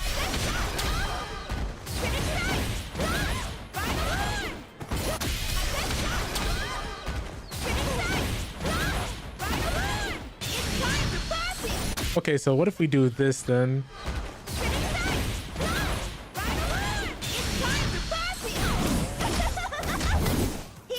That's funny. Gonna have some game design documents, 5 different games. Need to start pre-production on the first one. If it makes enough money to move forward, then I'll just quit everything else and work on your own projects. I feel that. I feel that. I think that's an important part. I think that's an important part. Just realizing what works and then being like, okay, this is what we need to pivot into. This is what we need to do. Epic Games did that. Epic did that when they had Fortnite, because Fortnite ended up blowing up way more than anyone could have anticipated, right? with the battle royale mode. The battle royale mode wasn't even a main mode in Fortnite. This is just an add-on. Fortnite was originally a tower defense style game, but the battle royale portion took off. Epic Games canceled all their other game plans and just went all in on Fortnite. And from a business perspective, I can't even blame them, because the other two games they were working on was Paragon, which was a MOBA, because MOBAs were just hot back then. Everybody wanted to make a MOBA. We had Infinite Crisis, which, if you guys didn't know, was a MOBA they made with DC heroes. It had Cyborg in it, The Flash, Batman, Superman, and you had different, what's the word for it? Universes of superheroes coming together. So like you had the Gaslight universe with Batman, you had different like Flashpoint universes. You had so many different characters coming together. You had Strife, because EA even tried it. They had a whole comic to go along with the MOBA.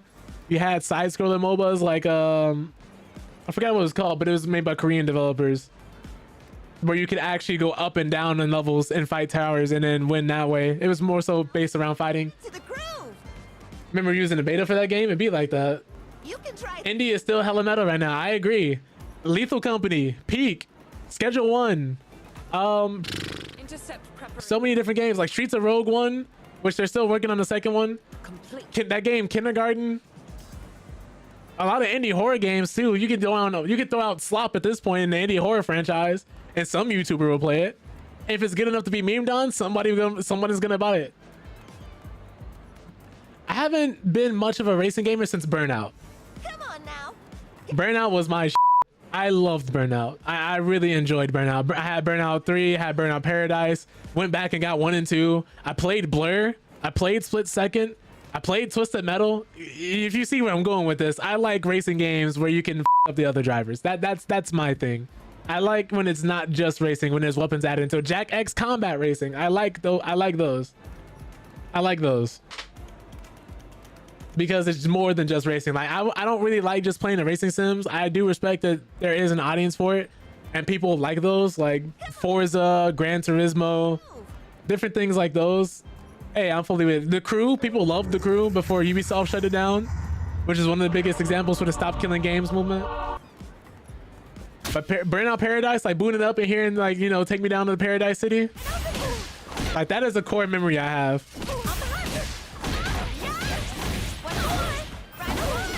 Really enjoyed that, man. That game was so fun, dude. Let me see your soul on punish counter. Too early.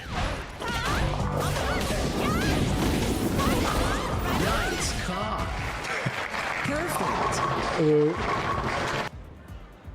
Game from thank you, let me stop. Game from 1990 called Stunts that you loved as a kid. You can make your own maps. It wasn't a sim at all. Basically just time attack thing where you can make your own tracks and share them with your friends. Why do this sounds familiar? So I had a lot of obscure games when I was a kid. Like for me, for those who don't know, I was born in 97. So while I am too young for some of these different franchises, I have brothers and sisters who are like 5, 6, 8 years older than me. So I would get kind of like the hand-me-down consoles or games from them. So I would end up playing games that were beyond my age group and still enjoying them as if I were a part of that age group, kind of. So different games like I was way too young to be playing Manhunt. For those who don't know, that was a game made by Rockstar Games where you're playing as a dude who was on death row, who got makeshift executed, who ended up becoming part of a snuff film ring. That was Manhunt, right? That played Grand Theft Auto, played Saints Row when that came out.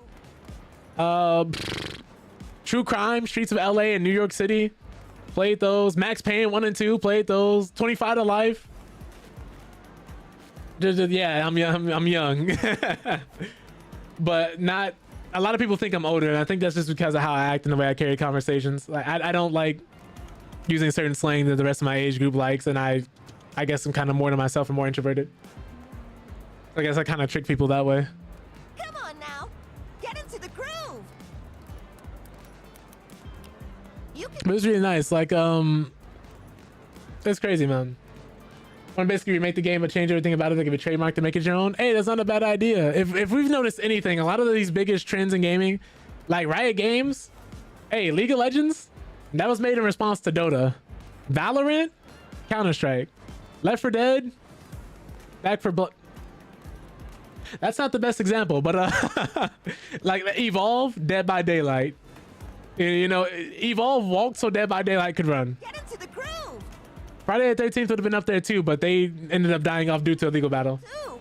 Among Us, yeah, Repo versus Lethal Company. As long as you innovate in some way or do something slightly different, it's fair game. Because you don't have to reinvent the wheel. You just got to make the wheel better. That's all you have to do. Or do something different. Marvel Rivals, Overwatch, you know? Overwatch and Marvel Rivals, a lot of people, when they saw Marvel Rivals on the first point, they was like, oh, this is just Overwatch. But then they played it. Then they actually got their hands on the game. The destructibility is quite nice. The fact that it's Marvel Heroes is dope. That's the marketing for the game itself. 6v6, when Overwatch was 5v5 at the time, it was a perfect time for that game to come out because it was everything people loved about Overwatch that Overwatch didn't have anymore. 2xKO, Marvel Tokon. Well, 2xKO is in a different state. Marvel Tokon is different. Marvel Tokon is more so closer to Marvel vs. Capcom. Not even like from a gameplay perspective, but people were hoping it's attracting that audience specifically. It's more like a 1v1 with some help. People are calling it a spicy 1v1 game. My Marvel Tokon is closer to things like Guilty Gear, Dragon Ball Fighters, and Arc System Works games. It's not Marvel vs. Capcom 4 that people were kind of hoping for. This one too. 2xKO is more so closer, I'd say, to like a game like Invincible versus those games are more so going to be competing with each other directly because 2xKO is going to have people playing it no matter what because League of Legends is such a big IP and it's so popular. It's just that if you remember, 2xKO was revealed in 2019. That's before Guilty Gear Strive came out. That's before Multiverses came out, unreleased, came out again, and unreleased again. That's before Invincible Versus was revealed. That's before Marvel Tokon was revealed. That's before the Versus game had kind of like this just big boom, this renaissance in it. Be right back. I had Purgatory. Yeah, I got you guys. I'm gonna come back with that.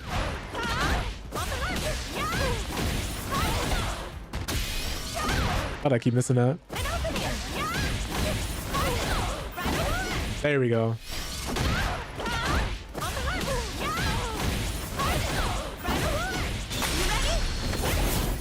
This works.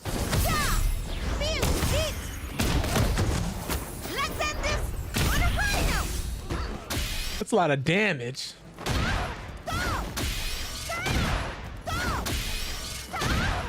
Can I do anything here? That still works, huh? That's what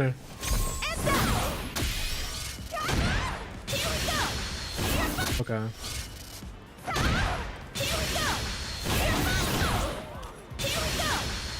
Too late.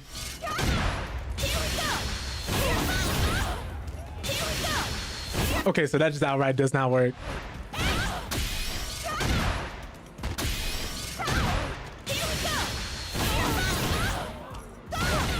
There we go. That'll be that. Nice. Love that for you. I think this is going to be the whip punish combo I mainly stick with. It's the one I've practiced the most, and it's the one that does the most damage. Of course, like if I do something like this.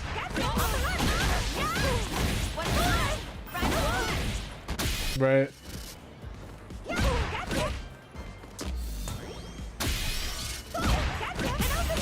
Well, let me not do punish counter, right? Actually, yeah, let me do counter hit, right?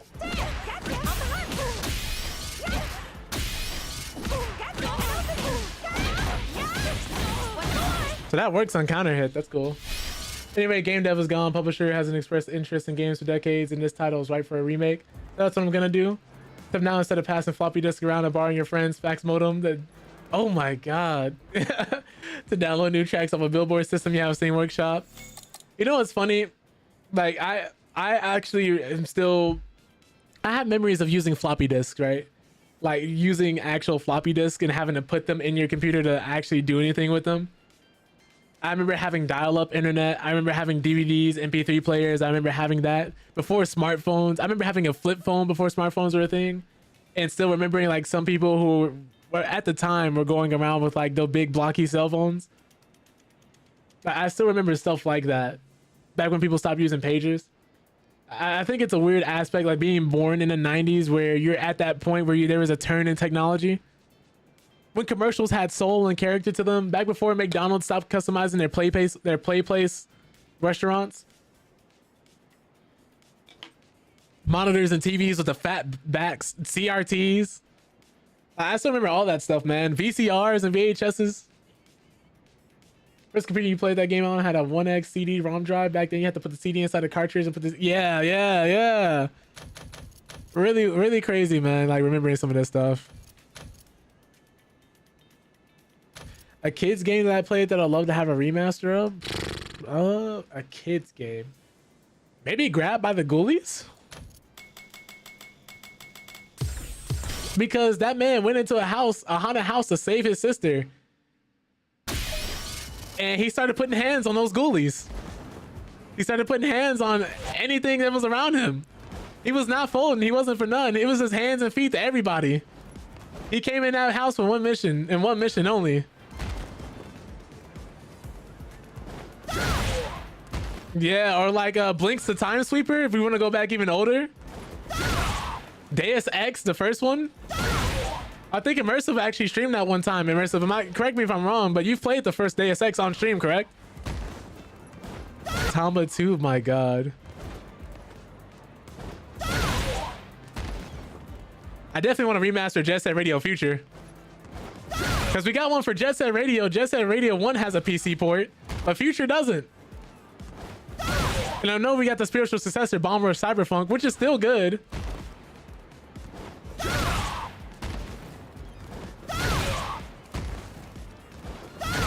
Yeah, that's what I thought of Immersive. I couldn't remember if you played the first one though, but of course, you know, if you marathon the other ones, of course you played the first one. But in case anybody's wondering what I'm doing here, obviously I'm just trying to stop people from being able to jump in on me in matches. Because being able to anti-air in this game is so good. If you can stop people from jumping and control space effectively, you can limit their options and force them to make more mistakes. But that's kind of like what I try to do. I try to spend at least like 10 minutes or a few minutes in training mode.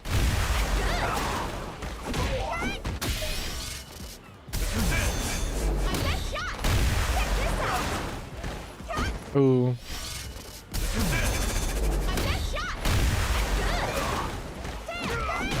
Oh, that's not gonna work.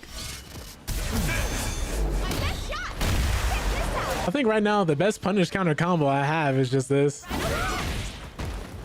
And then we're in the corner. Or I could still do this, right? Yeah, I could. Okay. If I want to spin meter. Oh, no, I don't. What about this? Oh, no.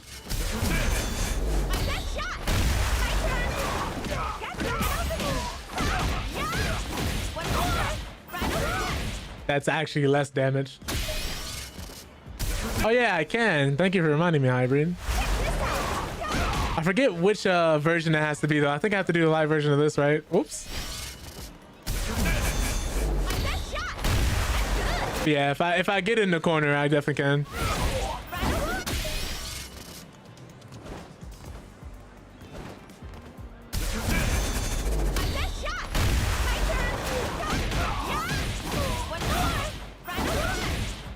Definitely, for sure. And I think what I want to do is like practice rolling up and stuff like this for that Oki, but I have to practice that more. I think that's all we needed to actually play. I don't want to spend too much time just warming up. Let me change from just chatting.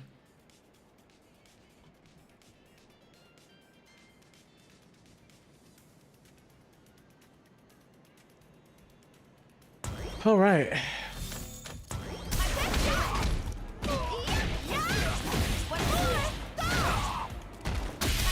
You know, this reminds me of the Luke corner combo hybrid. When I would hit him, I would do the, I think, heavy punch and the sandblast and the DP in the corner here.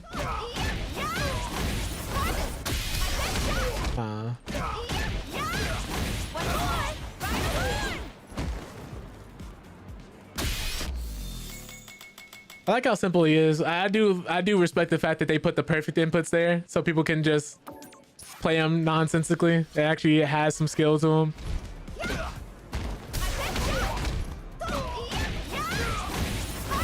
Because Because I'm pretty sure you remember, right? If you played a lot of 5, he was the best character in 5.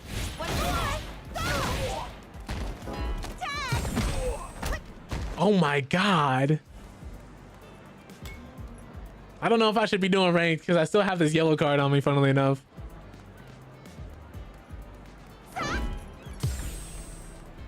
It's casual, we'll take it. Comes a new challenger. I have to keep taking games to get this card off me.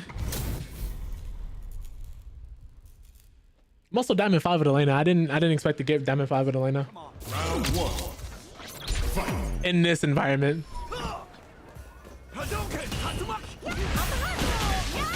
Oh, I wonder if that was a misinput.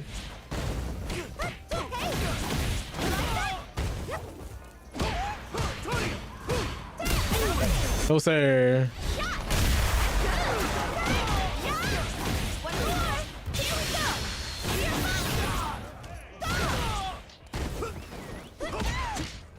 Ah.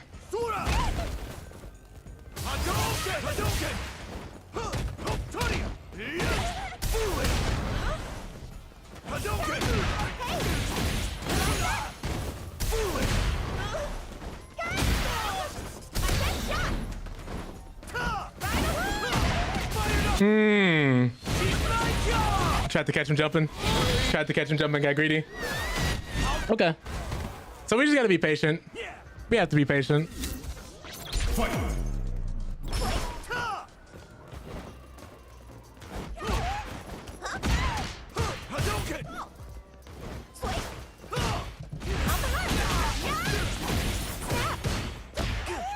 Oh, we traded.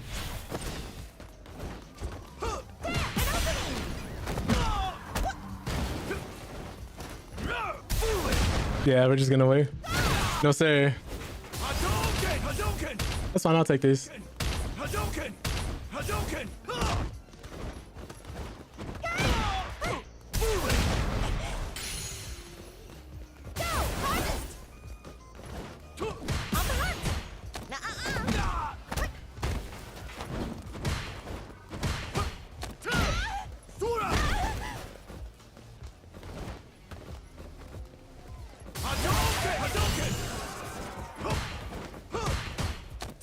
Okay.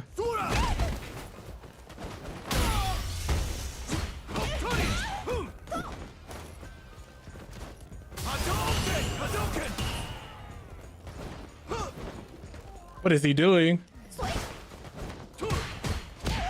Oh, he didn't throw. So I have to be more patient. But you see, like, we'll get a lot of people like that who will just leave. So that one I have to play a little more slowly, and I have to hit my anti-airs.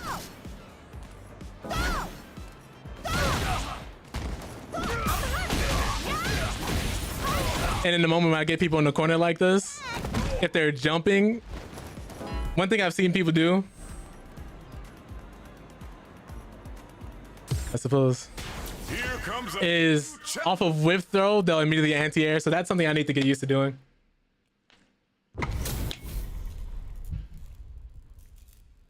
That's something I need to do. Round 1. Fight.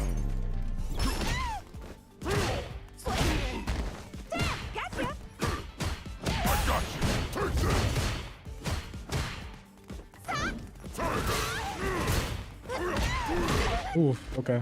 He's doing a great job of keeping me out.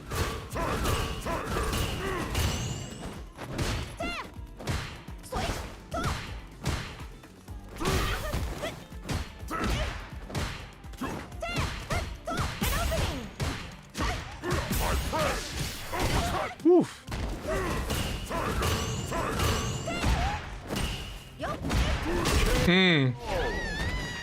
So I have to get in on him. Round 2. Or bait out a whiff punish. I walk forward.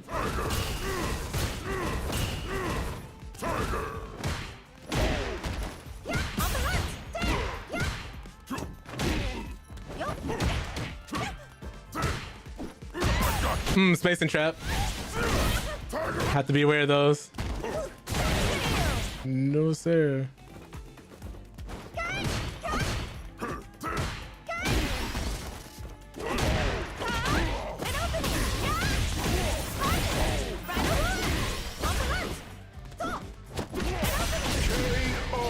Okay.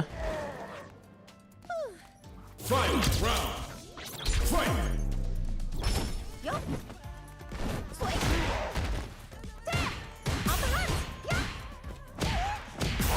Yeah. Too slow. Oops. Hey. You like that? Yup.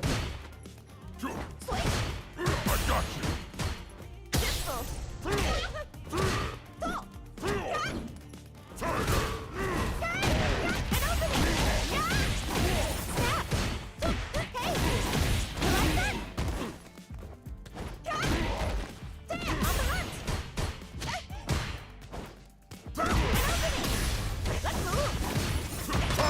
Oh, okay.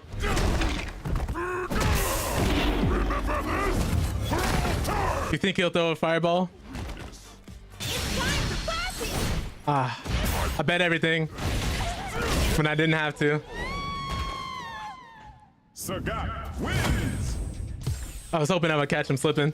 I didn't. Fight.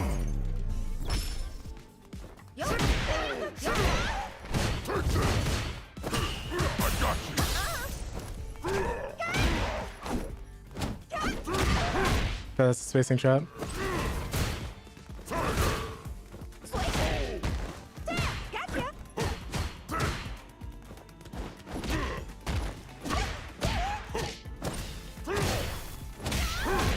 Whew.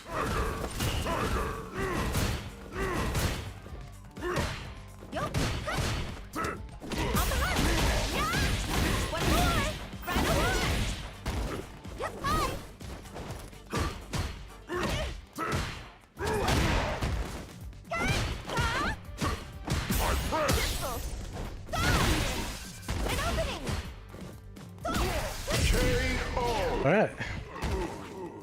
It's intense. I have to like space him out and like beat him at his own game.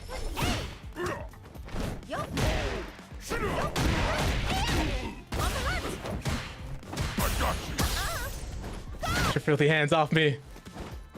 No. He insisted.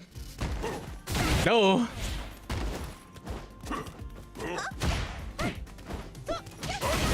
Okay.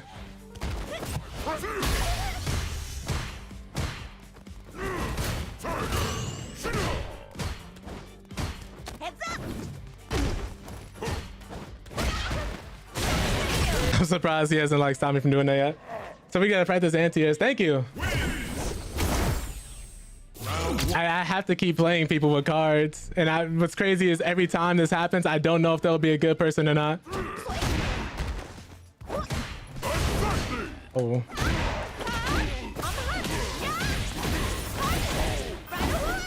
I dropped it? Too early.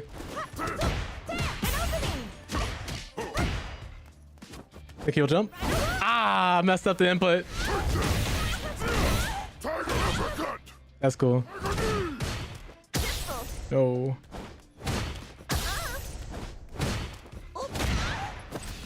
Nice.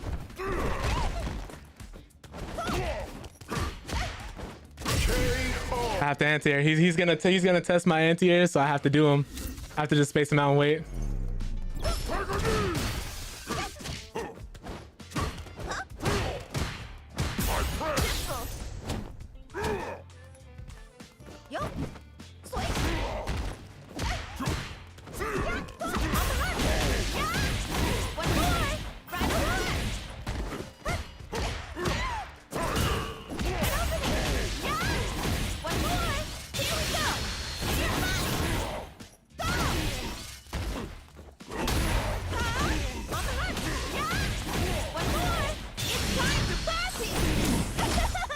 I'm just doing this. I just wanted to do it. All right. Final round. Fight. Tiger, I got you. Tiger. No sweat.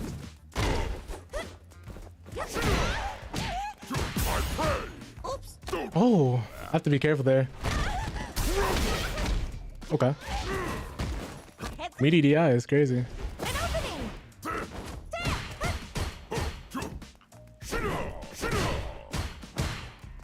opening. Ooh.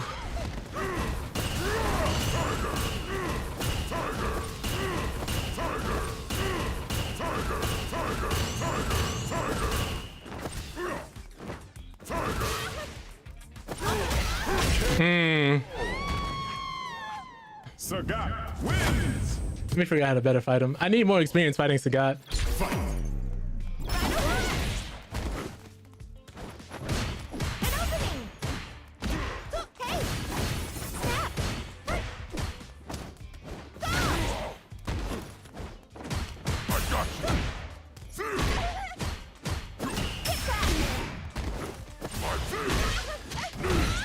Hey.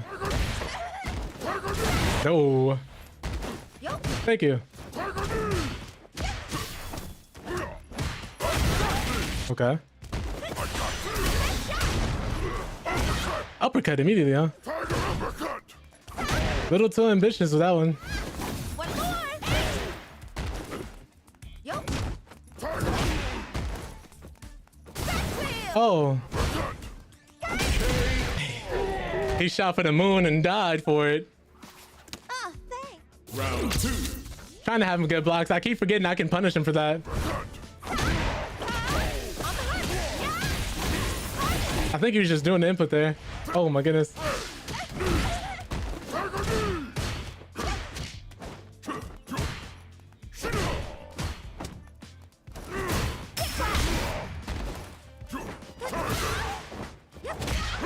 Okay.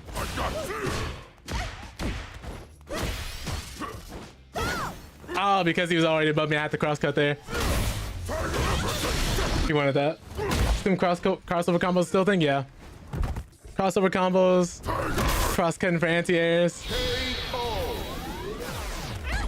It's one of those things where I have to get used to how people are playing in footsies and implement my game plan. I'm a little too timid. Okay.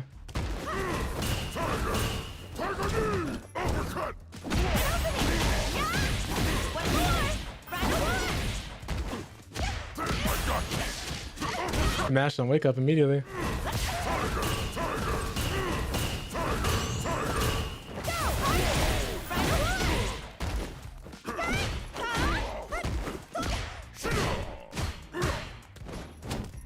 I need him to tiger knee me. I need him to tiger knee me.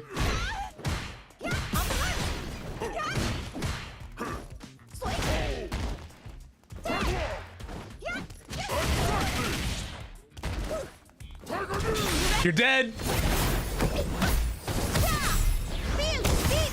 No, you left. You quit because I reacted to your tiger knee. No. No. Because not only does it penalize him, it penalizes me too. Please. Please, I just want to get this card off me.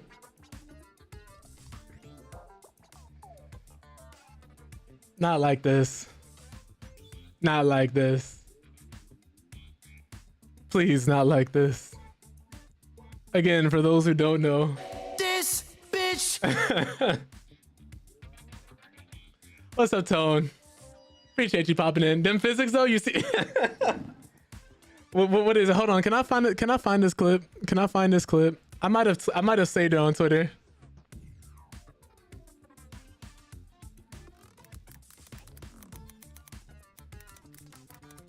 If I can find it. Oh my god. Because there was somebody who was optimizing his combos so people can see the cheeks jiggle when he does level 3. If I can find it, I'm going to show y'all real quick. Here we go, here we go, here we go. It's right here. If anybody's wondering what people are optimizing the combos of in fighting games. This is Shine, he's a pro player. Oh my god, this is so bad. I might have to close the game. Yeah, let me close the game and reboot it just so you guys can see it. I'm safe. Twitter's player is so ashy.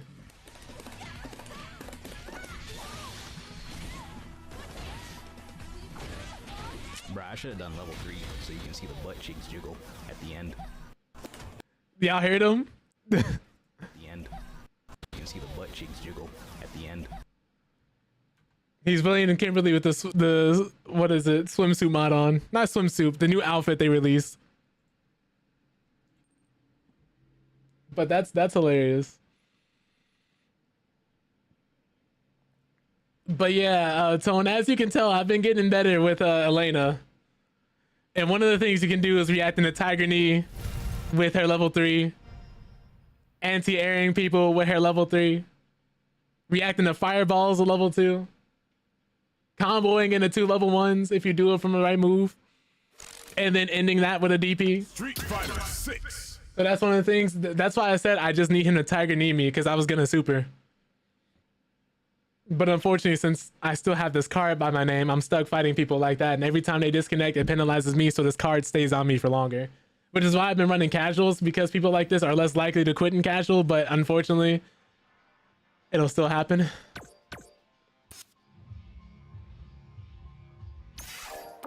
Let me go to my profile.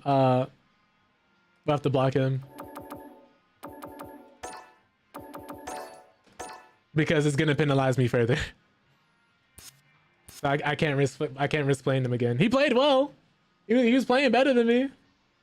I will openly admit, like, regardless of how like toxic or nice a person is, he was outplaying me until that moment. That was crazy.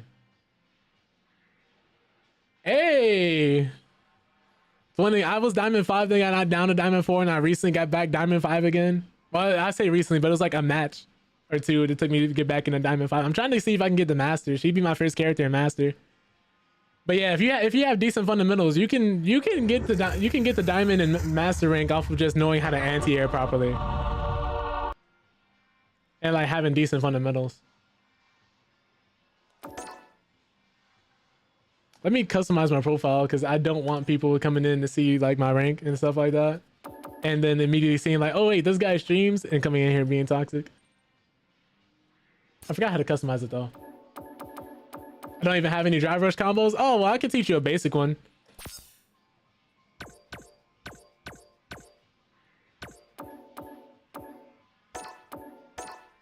He's gonna change that to good luck and have fun. Because this one isn't too intensive at all.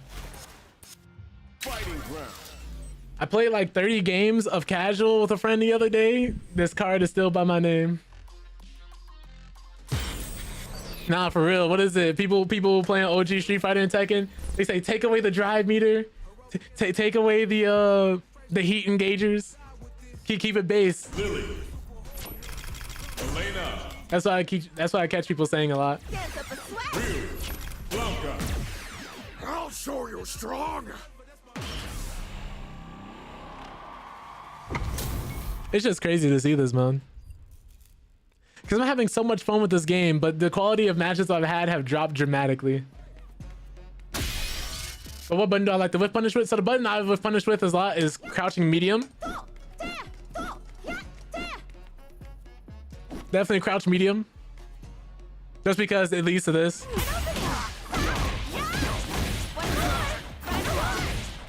And then you're in the corner. So like crouching medium and a standing medium kick. Crouch medium punch and a stand medium kick. And a crouch heavy punch.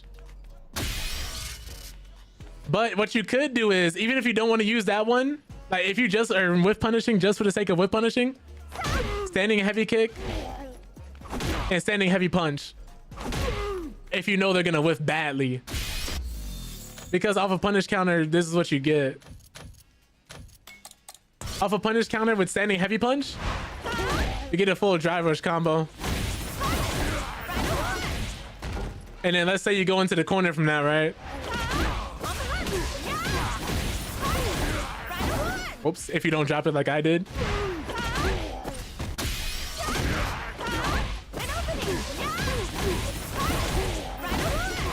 You get level 3.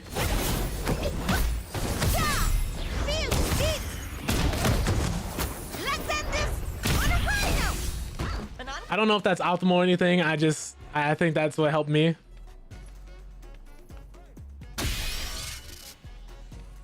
Yeah, what you want to do is if you're able to get within this range of Sagat, definitely like crouch medium kick. Oh my god, that's clipping through his face. That's funny. Like crouch medium kick for sure.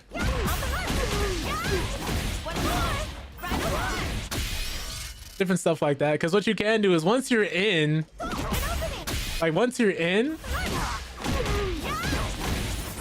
you can do this as a combo extender or like an ender, or if they block that, you're plus. Hold on.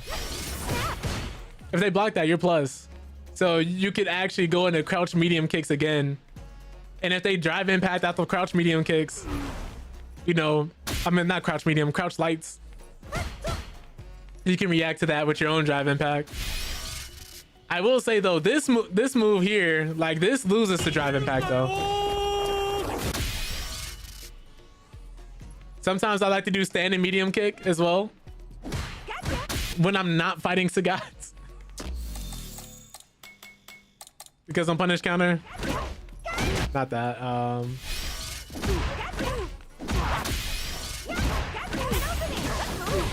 That'll still go into this.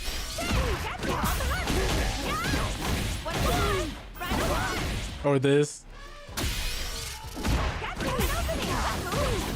Or you can cancel that into that.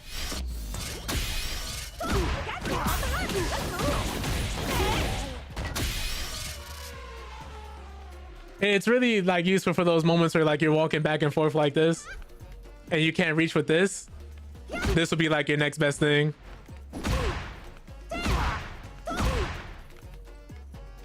Yeah.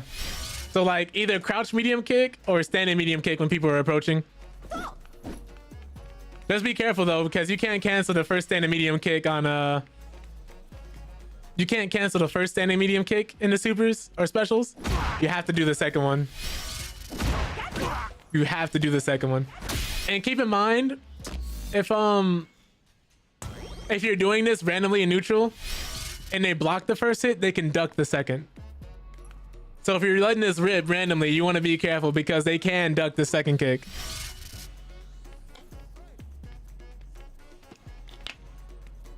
Which is why I think most people mainly stick with this. What some people do is they'll do this, walk back, do it again to catch people in the spacing. Or on block, when you're drive rushing forward, what some people do is they'll drive rush forward, do another one of these, because those two, you can get that without people being able to fully reverse, since the first standing medium kick is actual combo. Like, it locks you into a combo.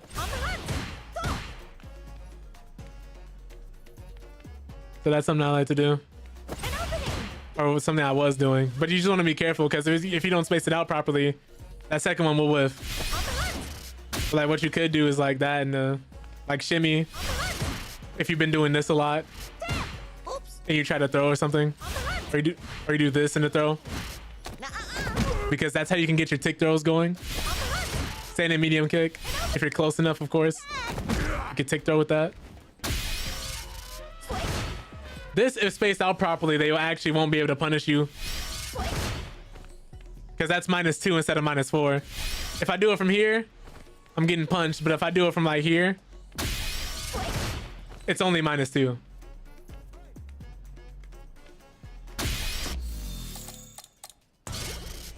I take mainly crouch medium kick. If you're trying to do drive rush and you're trying to whiff punish somebody from like this distance, yeah, then I'd say like that's gonna be your main button. If you're like looking for whiff punishes, it's either gonna be standing medium kick or crouch medium kick. If you're looking to punish and go into drive rush.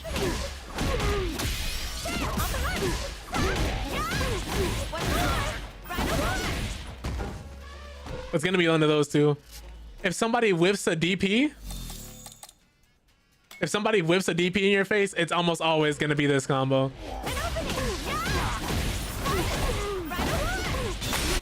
You know? Then your meter dump combo is gonna look like this.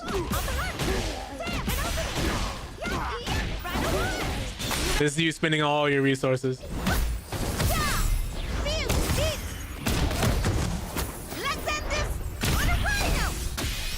So no, that's heavy. Wait, hold on. Medium rhino horn? It's medium. It's medium. It's medium. Yeah. But if you want to get the DP in the corner, you have to do light. So this is me doing medium. Oh wait, maybe you don't actually. It's off of certain combos. So for instance, this is me doing medium and trying to do it. I can't get it.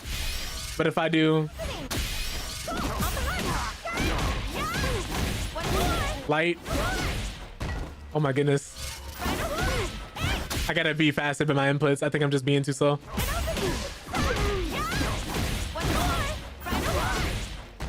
Yeah, I'm being too slow.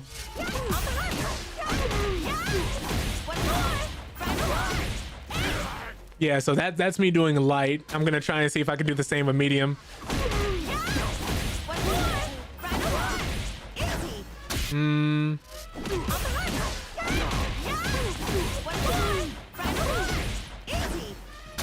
Oops.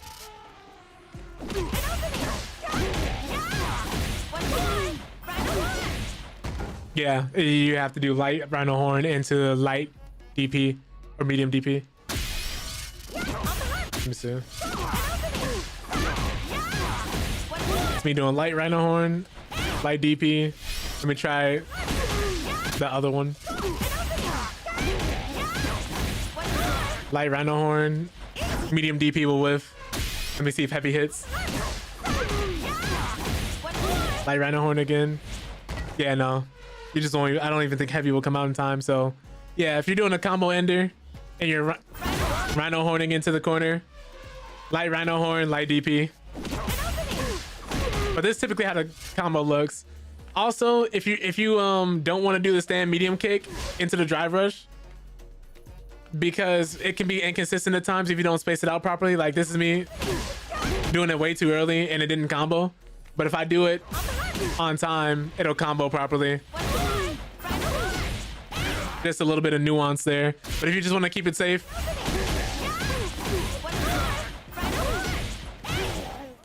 you can cut out the standing medium kick entirely and just do that instead.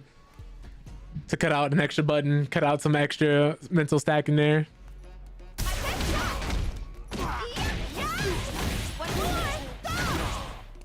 But that'll help.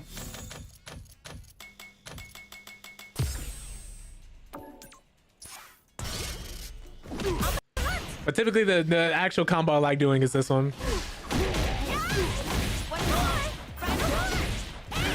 That's the one I need to do. That's pretty much going to be her bread and butter. Light rhino horn and a DP in the corner. Or super or like whatever else you might want to do. I know if you want to combo in there level 2, it's going to be OD rhino horn typically. Because you can just do that.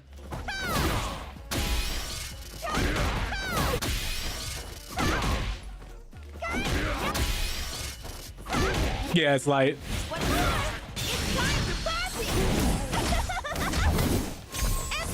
Because I did the same thing. I was in the corner. I was like, yeah, here comes the DP. Whiff, punish counter. I lose. Person one and done's me because I get, they got the card next to the name. You already know what's coming.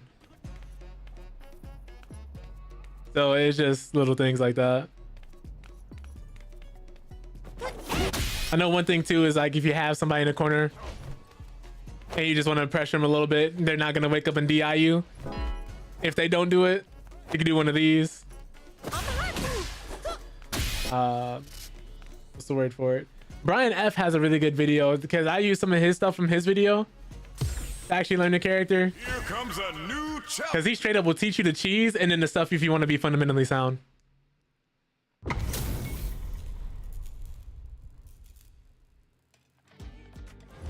Round 1. Fight. Ooh. He's testing my reactions.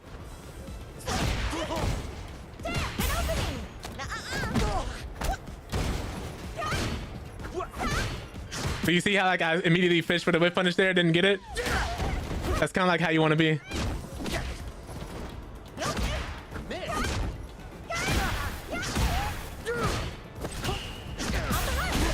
And then whiff punished him with crouching medium.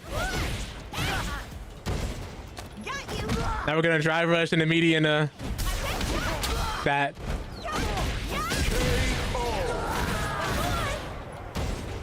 That's how fast it can happen. I whiff punished him with crouch medium kick and got the full combo.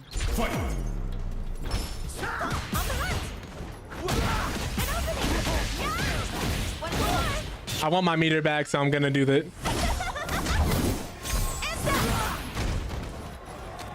I didn't want to do that.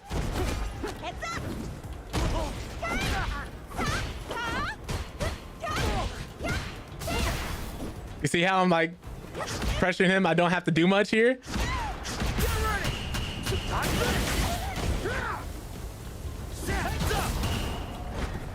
You see how he's jumping too? I could have EXDP'd there.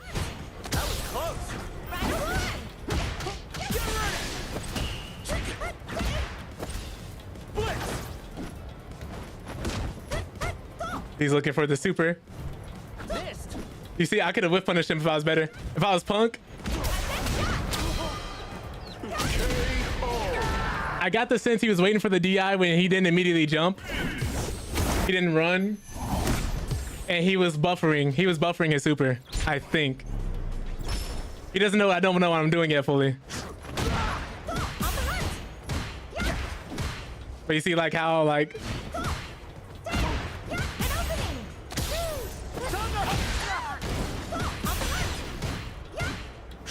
Waiting for him to jump now. He might not need to. I don't think he fully knows what he's doing. You can also use that slide to get in. That's down forward heavy. You see that? I'm just whip punishing. We're just trying things. And he keeps pressing. He doesn't know what to do. He doesn't know how to get me off of him. That's not gonna counter.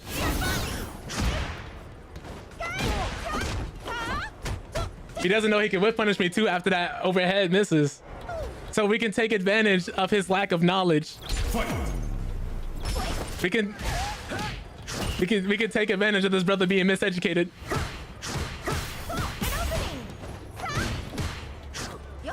You see that? Like I'm also pressuring at that as well. He's not anti-airing me because his not his anti-air specifically, but Ed's anti-air suck. You see that? We can also hit confirm that. You see I went for the whip punish there. Perfect parry. Nice reaction. ODDP, we got those. He did one back to me. We could have also went for the whip punish there. That trap wasn't real.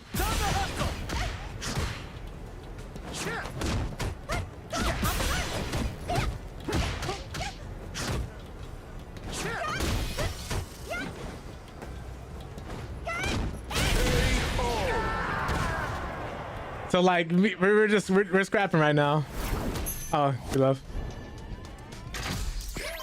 Hey, he did the first two. I'll give him a like, but yeah, it's just one of those things where once you start realizing, like, let's go to the replay.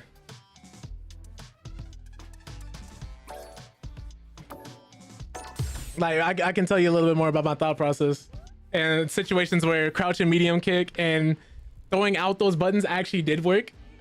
But I just am not good enough to capitalize on them yet. Hope you'll put up a fight. Round one.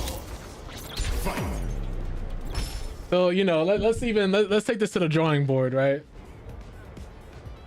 So like I know, well, we'll just say this, Elena, you know,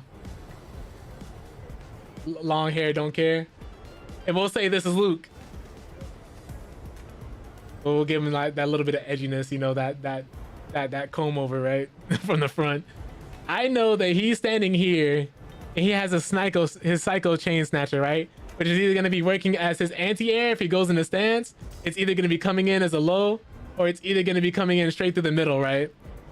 Now, Ed players know their anti-air, Ed's anti-airs suck as far as like everybody else is concerned. But if you still got that fundamental, you can still use it, you can still do it, which is why most people are going into the stance, into the chain snatcher. Had he done more of that, he would have had a better chance of keeping me out. But I know me, what I want to do is I want to get past this. I want to either go straight through and get a correct read and then start punishing him or I kind of want to just drive rush in or jump over. I'm either seeking to jump over, force my way in, or block the low and just walk him down. Typically, those are typically going to be most of the edge options. And because his DP, you see how slow it was. He even did it sometimes and it just wasn't able to hit fully. But yeah, that's another thing too, is if you know what your character has the capability to do and what the other character has the capability to do, a lot of the times it's just seeing how this person implements that specific style of defense or offense. Like this right here, once he did this and he faked, you see me parry because I don't know if he's going to actually send it. So that's data already. And then I notice he immediately does this. So I'm like, okay. He does it again. I block. And I immediately go for the slide. You can do that slide with down forward heavy kick. Because I'm immediately trying to cut the distance, see how fast he reacts, see if he'll go in the stance. The advantage of playing Elena is that a lot of people do not play Elena. So a lot of people do not know what this character does. You'll see that a lot here. That's me immediately going for the standing medium, the crouch medium kick. Right here is about the range where I want to use something like that. He's +4. I drive rush obviously because I want to take my turn into a tick throw. Now I could have rolled here or like did something crazy. Like, oops, not that. Oh, I'm controlling the wrong person. Let's control me. I'm too often I'm not player one. And then that still leaves me an advantage. See that? And if he were to like wake up with a DI, I could also just like do something like that as well.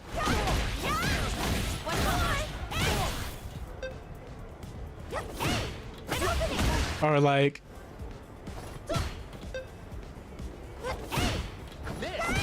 oops.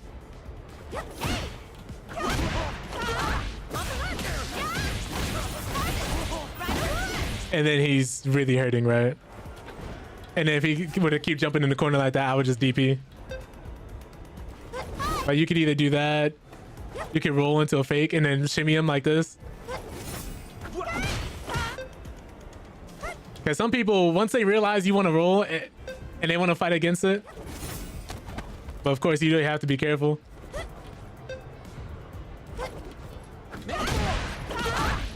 Like that's an example of like if you got a call out and you want to immediately punish them for it. Or you could do one of these.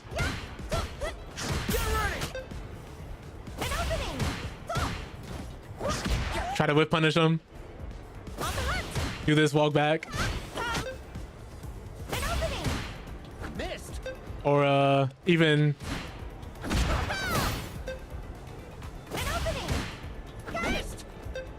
but yeah, I'm pretty sure you get the point.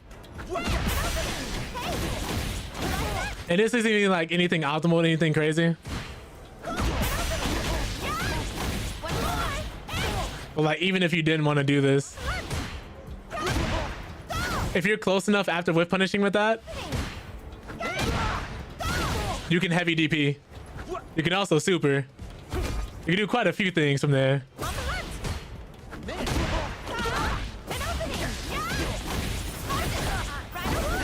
But yeah, it's literally just, if I wanted to do that, I could too.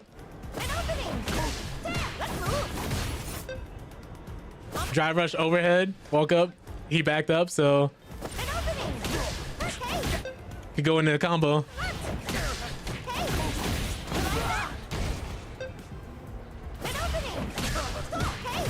So medium won't work, right? But you could do something like that just to keep the pressure on, just to keep them guessing. And then like, but since he did that, like, throw, wait for him to react. It's just different ways of like keeping them out and keeping them guessing. Because Elena is a mix-up in sense of character. I could even do this, keep him in the corner, with punish.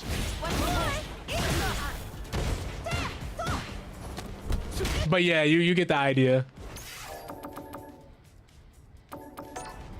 It's just different things like that. You just want to realize what your opponent may want to do, because when we're in the corner, nobody wants to be here. This is the worst place to be in Street Fighter. So it's like, either this guy is going to jump, he's going to do something reckless and try to like hit me, or he might drive impact anticipating my drive impact because of the type of people I'm going against. Remember, I don't know if you weren't here early in the stream, Tone, but I was talking to someone earlier and saying like there's pretty much psychology. Well, we were both talking about their psychology in almost anything. Being able to understand why certain people want to do what it is they want to do is such a big help in understanding like their options in fighting games. Because you see here, he just fought his way out. He didn't jump. And that's fine. Oh, where was I going with this? Like if we go back, you see all the risk he had to take. Now here's an example of like, okay, I know what I want to whiff punish with, so let's take control of myself. So crouch medium kick went a bit too slow. That trades. But if I just back up, he's still stuck here. And now he has to put himself like,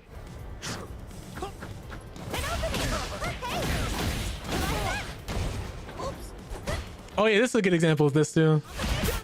Hold on. So like, look at this, right? Oops.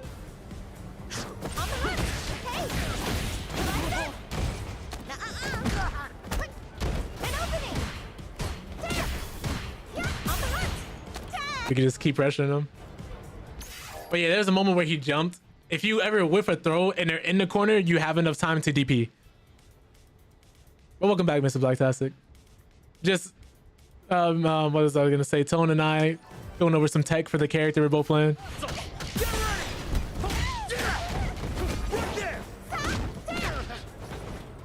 But like even here, right here, where I like punished him with that, I was trying to pressure him as well. But you see, like I'm using the buttons, I'm using the heavies. Like this is a good example of when I use a button like this. I don't know if it goes into lows, but it'll take a lot of priority for like the attacks like that. And he did it again. But he tried it again. And that's when I hit him with crouch medium kick. So you want to be, you want to use your heavy buttons when they're a little closer away. But once you get in, you want to use that crouch medium kick. You want to use that standing medium kick. I didn't even know this would hit. I just did it.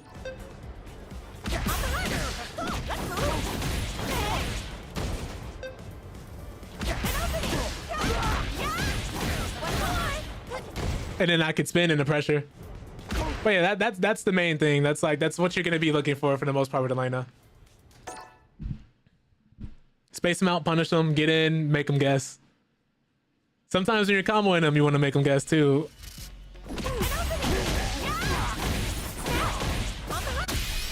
Other times, like if that weren't to hit, I would do a throw. Stuff like that. Once you're in, you want to make them guess. You want to overload their senses. You want to get in there. If you notice they're crouching a lot, hit them with one of these. Let me see here. Oops.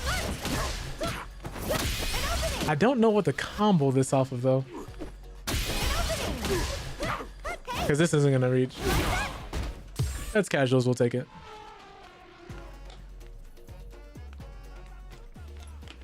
But yeah, games like where that person left, that's why I'm stuck. It's why I'm stuck with this yellow card. Because I think it feels like I'm getting closer and closer The new challenger. to what's the word for it? Getting out of this yellow card area that I'm in.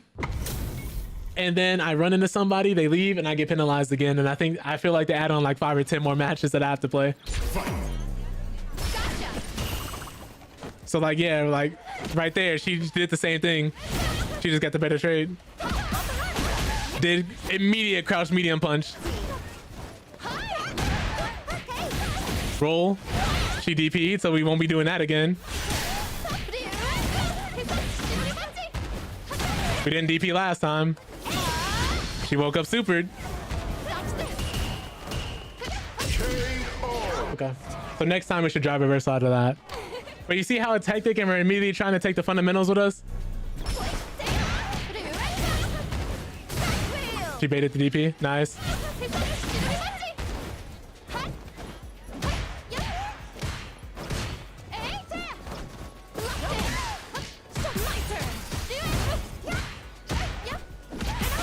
She missed. One more. It's time for party. I need some healing. Healing. Ready. Okay, no, no, wait. Right one. Ah. An opening. Got you. Yo. She desperately wants to put me back in that corner.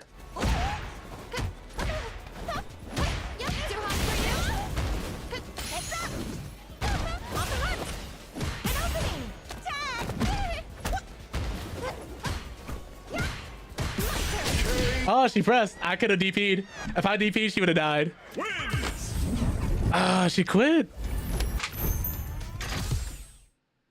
It's just the thing where it's like, okay, well.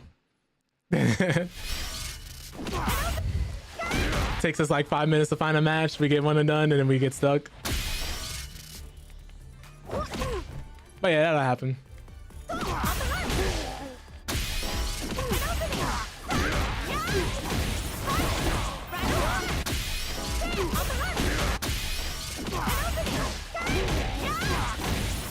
I don't need to do that.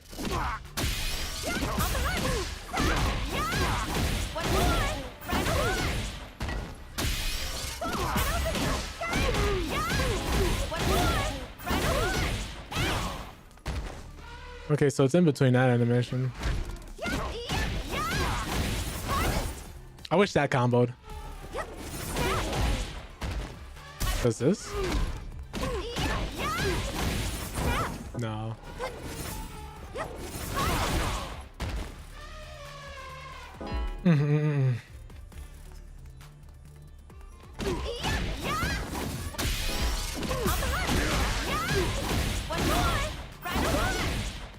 Maya is also another one of those matchups I'm still trying to learn myself, because now her fans' hitboxes have been reduced, so when she throws a fan at you like that, you don't have to sit there and take it. You can actually back up.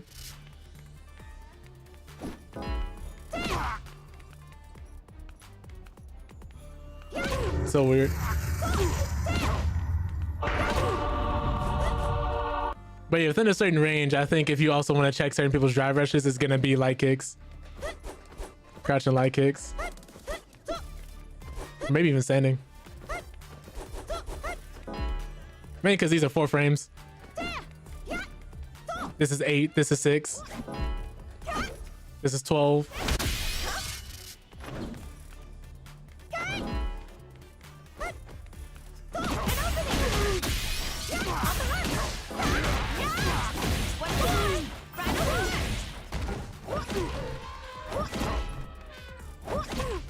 I think this is the maximum range I can hit from. Like right here. Yeah, it's like right here.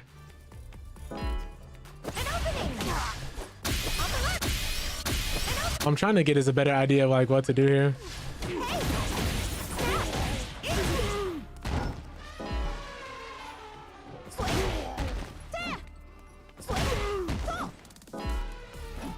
So this has 4.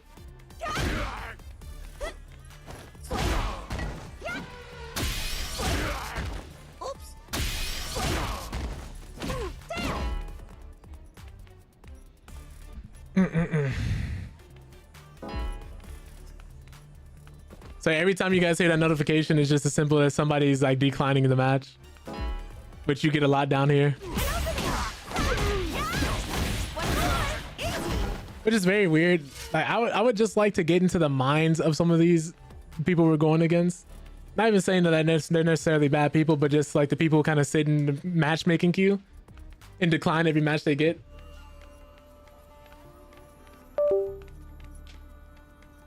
Just to see like why. Here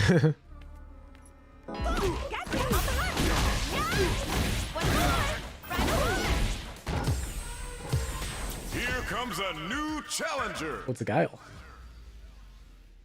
Also, don't forget her spins go under fireballs.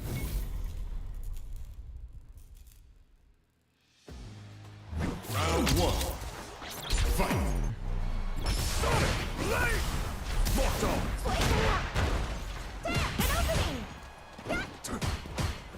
Okay.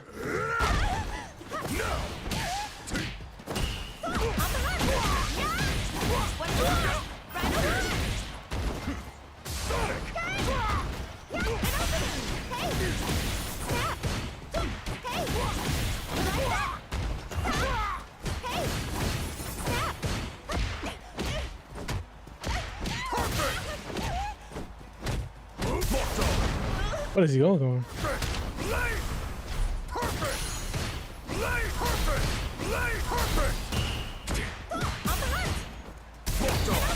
I ran out of gauge.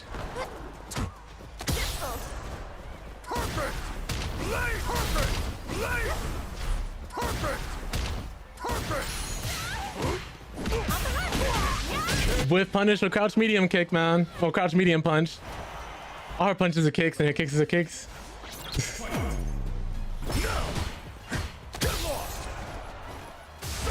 Ooh, almost.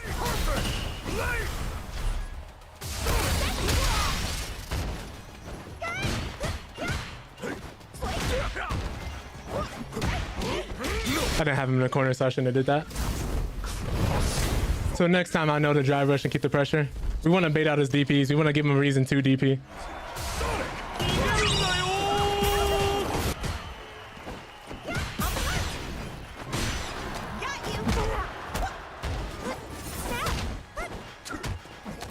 We're burned out.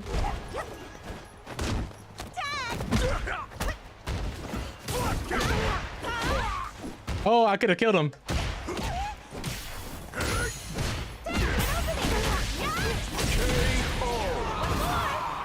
But yeah, you saw how I baited out his reaction. I punished him with standing heavy kick. That's what you want to do. That is an actual example.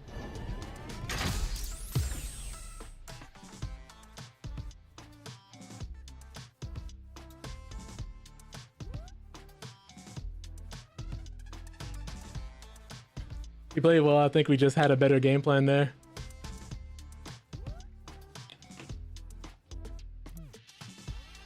It is unfortunate.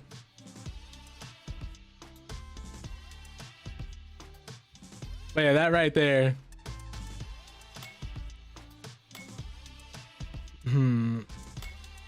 Wait, what does it mean when you say you can train against your opponent's character? Is it AI? Well, of course it's AI, but... Okay, that's what they mean.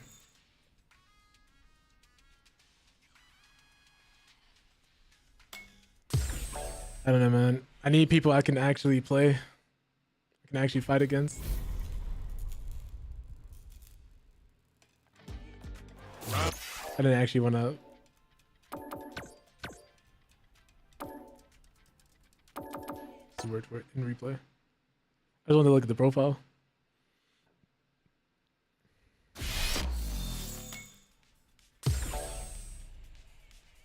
Oh, yeah, so if we do that, it just automatically locks us into it. I thought I may have clicked past another option.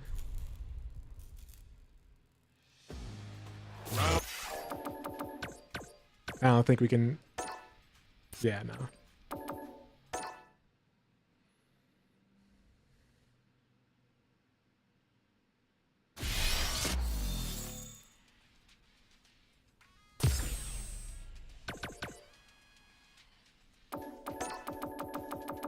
I wonder how we change everything else.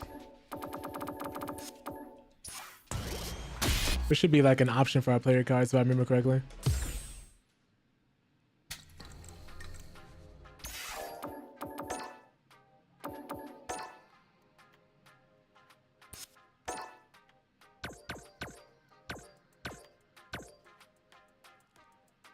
Jeez, I have friend requests in here for 2 years ago? That's funny.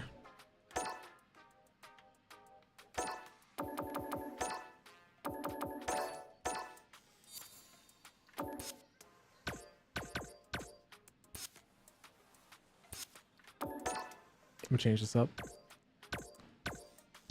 I forgot, can we adjust our actual thing here?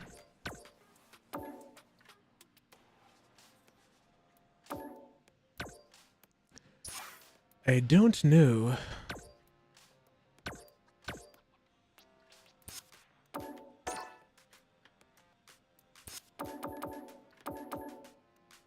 I think it's in options. No. One of the things I do not miss is trying to navigate this HUD, man.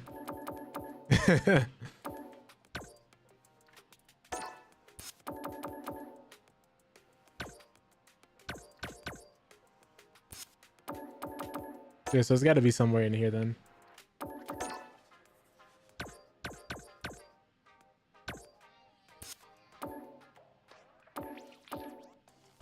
Oh well, I think I'll just have to find it later. Because I don't think I'll be able to see it now or like change it now. Maybe? Yeah, no, because all this does is bring up this menu. Oh well. I wanted to just change my profile just to see what all the options are. Elena. Jumbo, let's dance up. Let's go outfit one.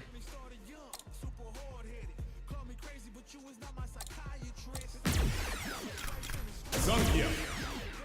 Behold this body of work.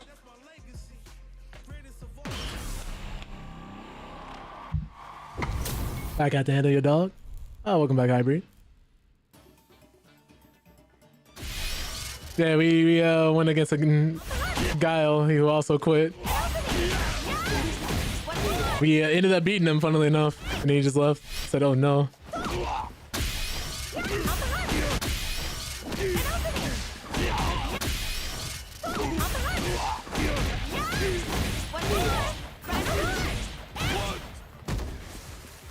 I'm trying to, man. I'm trying to. There was a Sagat player who, after we counter supered him, he left. I said, "Oh no," and it penalized me for it. Like, cause if too many disconnects are actually connected on your connection, you will get penalized for it. So if you go against people who constantly plug, you'll get penalized too, as if you were the plugger, which is unfortunate.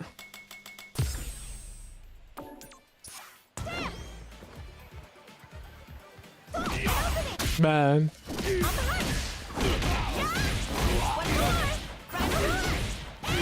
I think I do eventually want to try Marissa again too. I'll play her after I like finish learning that stuff with Elena.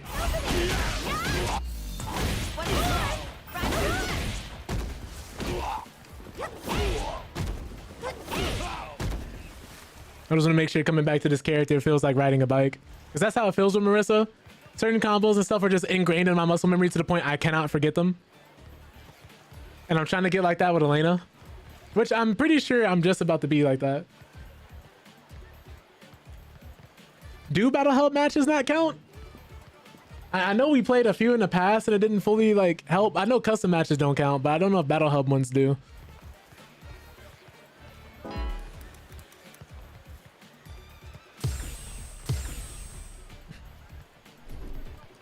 Cause I played more than 60 matches. Come on now, get into the groove. I was gonna say, if you want to run some matches in the battle hub, I'd be down for that.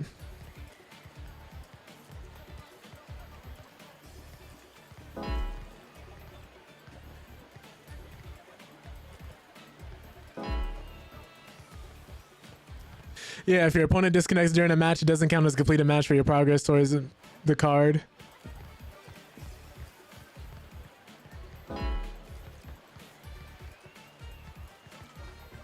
It's looking like I might have to, because this is what I'm dealing with currently. If you want, like, I can hop in Discord and we can meet up in the battle hub and play games that way.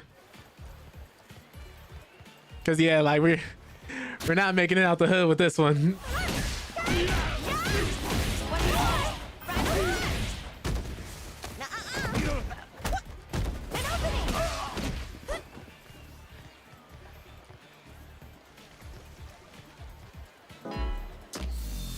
Yeah, I'm gonna go to a battle hub real quick.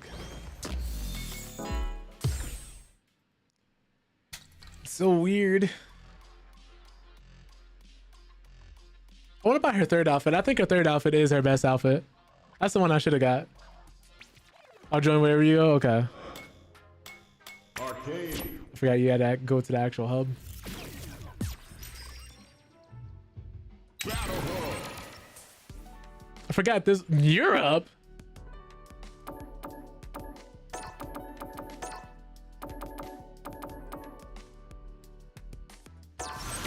Yeah. But her third outfit is actually very tasteful.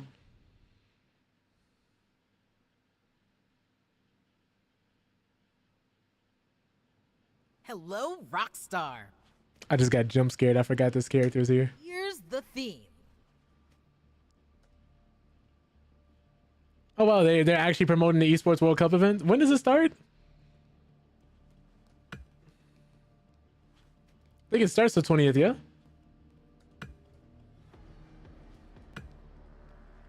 Wow.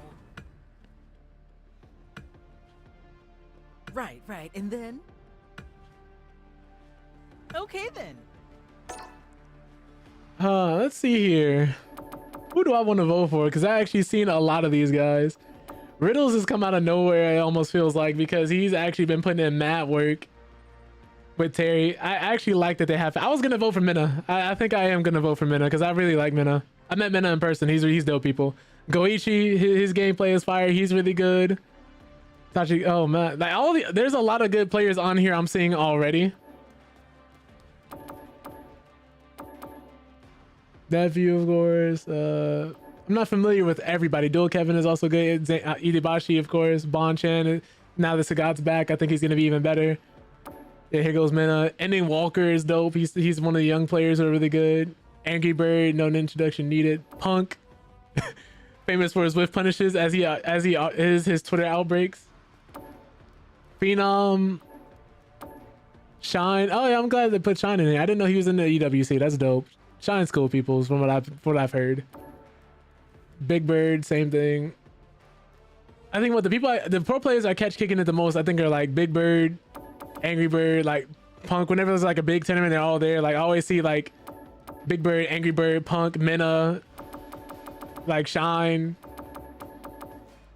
Just like speaking to each other in some way, shape, or form, because they run into each other so often. I think I'm gonna vote Minna on this one. Thanks so much. Cause yeah, he's been on a tear. Like that man, 6-minute grand finals. He tore up that man Kakaru in 6 minutes in grand finals. Oh, Hybrid's just here aura farming. This is funny. The slow turn too. Let me hop in my Discord in case you also want to speak. In case you want to be heard. But you don't have to if you don't want to. I'm just leaving this option here. The JP staff too? Oh man. All right, let me see here. Which one do we want to go to? Let's see this one right here. They even redone the battle hub for like these matches. What I'm hoping is that Tekken and Street Fighter finally take advantage of having these giant hubs and just stream the game. Stream the tournaments here. Give people a reason to come in here besides just playing the matches. Like this will really bring together the community aspect. Imagine for people who can't make it, or people who don't want to go into Twitch or don't have a Twitch account, or maybe can't stream it that way, they can play the game. And if their internet's functional enough, they can watch it here.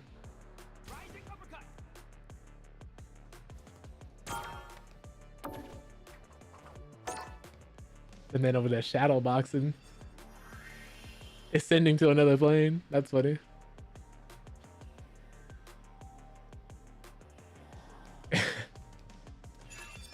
What up? Yo. I was supposed to switch. I didn't want to give you Luke right off the bat. I'm so sorry. That's fine. That's fine. I think my Elena is decent enough. See, it's a lot better than my other characters for now, for sure. You ready? He's got Thirst Trap Luke out here. Every Luke is a thirst trap. Mm. Where you going? Oh, I didn't get the conversion.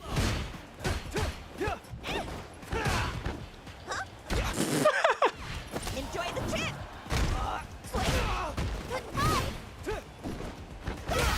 Oh, I was hoping you would jump again. Ooh. Where you going? Woo. Nice. Get away from me. Okay, okay. Where you going?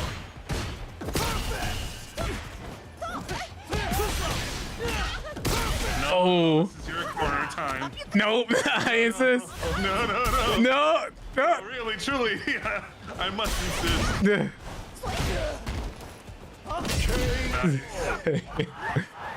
I've been trying to shimmy more and more because I get people who just like mash on wake up all the time. Yeah, that's me. Ooh. Oh, he got a deep. Oh. Oh no! Because I was walking forward.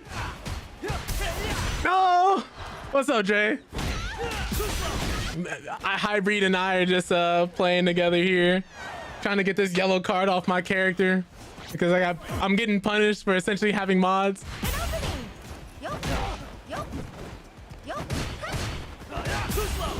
Why that though? Ugh. Nice. Okay, so that hits as you wake up. Okay.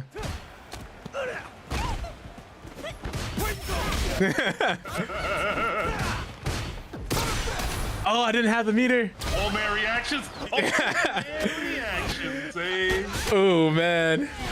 I'll sleep at the wheel. Man said it's 2:30 a.m. He's falling asleep. Oh yeah. That's my biggest fault in this game.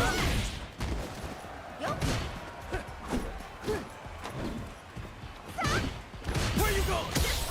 Turn left. Ooh.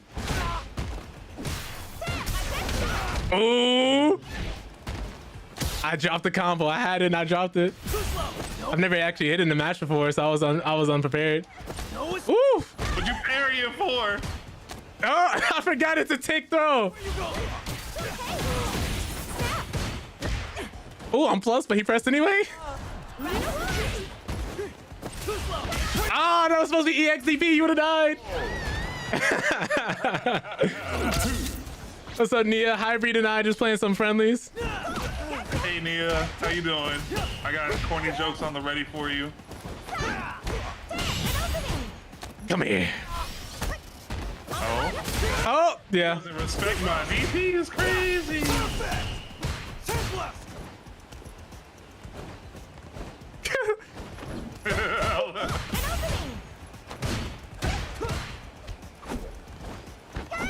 I keep trying to whip punish these jump-ins instead of anti-airing them.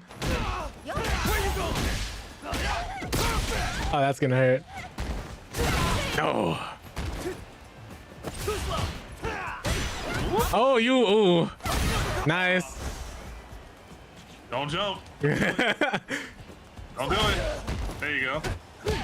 Ooh. No, this doesn't work.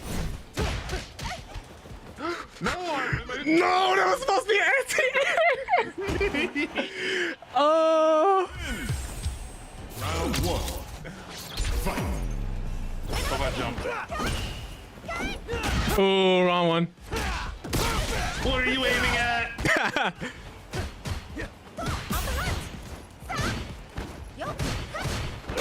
Ooh, yeah, I can't press after that. Is that a safe jump?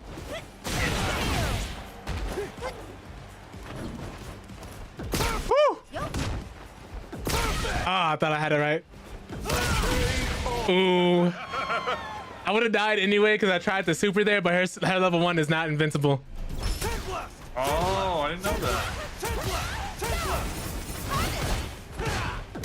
Oh, wow. Oh, I messed that up.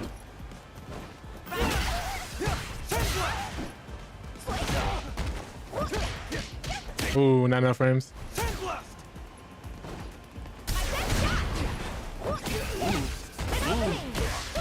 Okay. Can't do that. Okay. I was like, no, this guy's got. Ooh! I was like, no, he's got good fundies. I can't do this. Round one. That DDT. I love doing that in midair. It's my favorite thing. I was gonna say that's one of my favorite parts about Luke. That's actually one of the reasons I ended up playing him. Get you in this corner. Oh, I was baiting it. Ooh. Ow, ow, ow, ow. Oh my god, that was DP.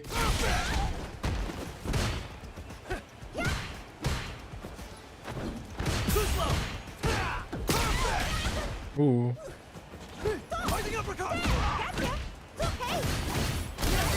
Nice. I was thinking about that. I was like, huh, could I have DI there? I don't think I could have. You have the time after you do the third one. Ooh. That us both drive rushing at the same time, being in sync. Oh yeah. No. Share one brain cell. One brain cell. Man. Oh, I didn't space it out correctly.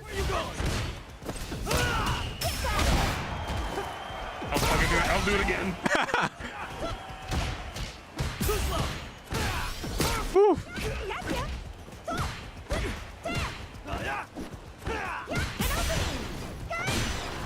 Well.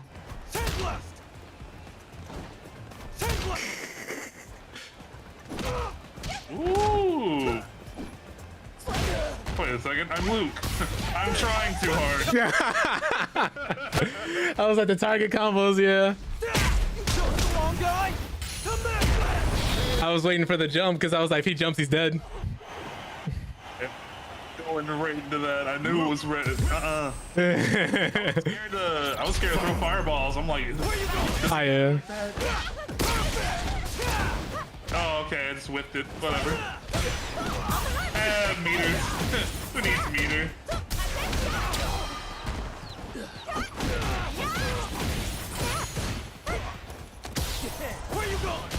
Ah, I gotta focus on not backdashing when I see somebody drive rushing. It's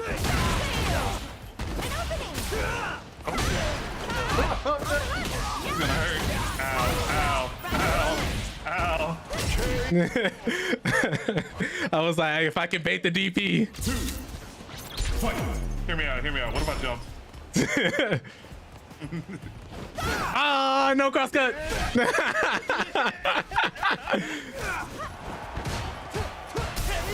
Oh man. You ready for the Brazilian move? Oh no, the reset? Okay. He liked that, he liked that.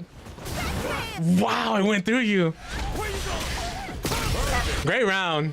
Great round. Great round. The Brazilian Luke move. He wasn't ready. Ooh.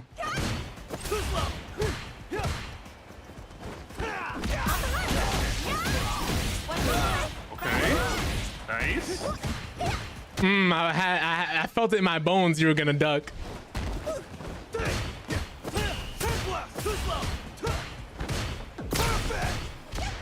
Of course that's plus, why would I do that? Woo. Where you going? Luke chasing you down.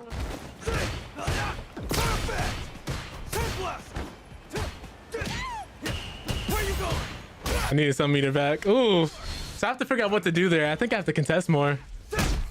Oh, you know what? I could have DP'd. Because when he stops halfway through like that, that's not plus. Okay. I was like, I'm letting him get away with free pressure. It's just what people do. I think it's just because they're not used to that much.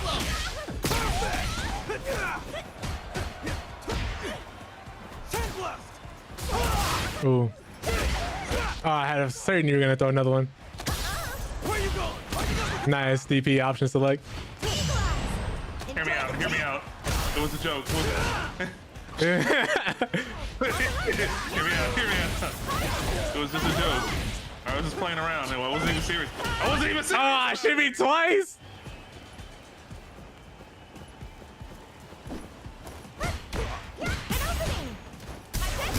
Oh yeah. I was never sorry in the first place. I took an unnecessary risk there. I was like, maybe that was greedy of me. Okay. Ooh.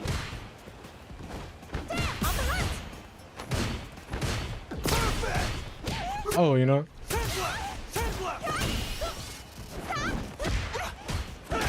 Oh, okay, so that's what you do to do the trade. Oh, I dropped it. Woo. Hear me out. Dang, he's got those.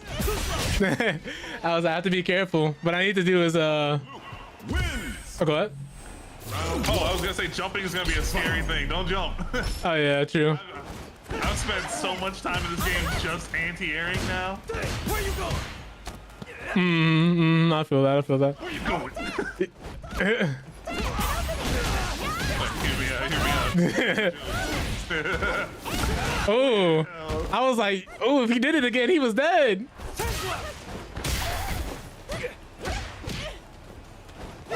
Oh, nice.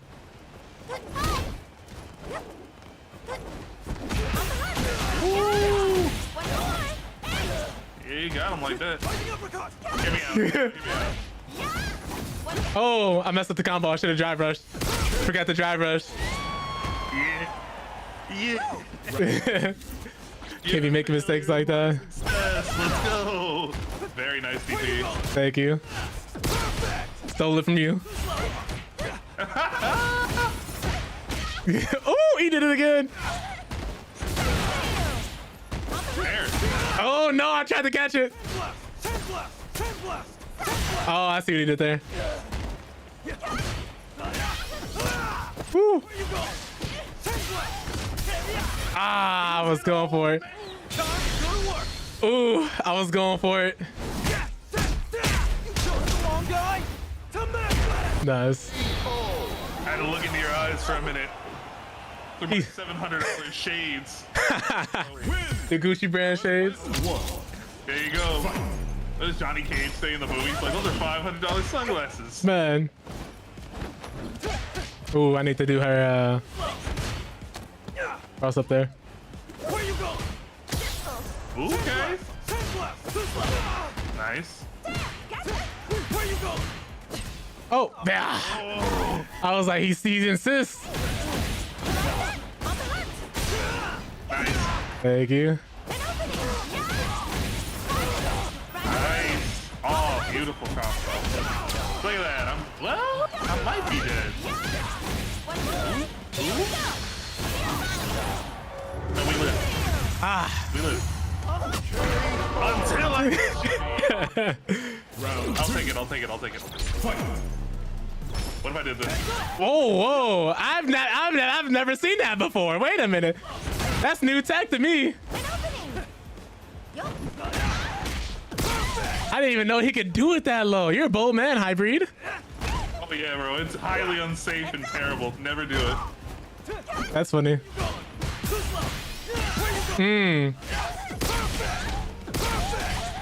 Nice. Bro, I just like to have fun in my Crocs, man. In my Crocs.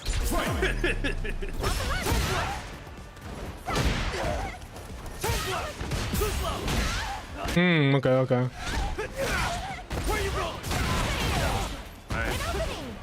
Ooh. Oh, I gotta be careful about that. Catch me with it again. Time to go to work, baby. Tickets, please. Oh, Lord. Get your tickets ready. I gotta figure out how to better bait you there and how to better apply pressure. Because I'm getting the knockdowns, I need to figure out how to keep you there. Yeah. You're a bold man for trying that. Brother, I have no respect for anyone. Ah. That's how you... Okay.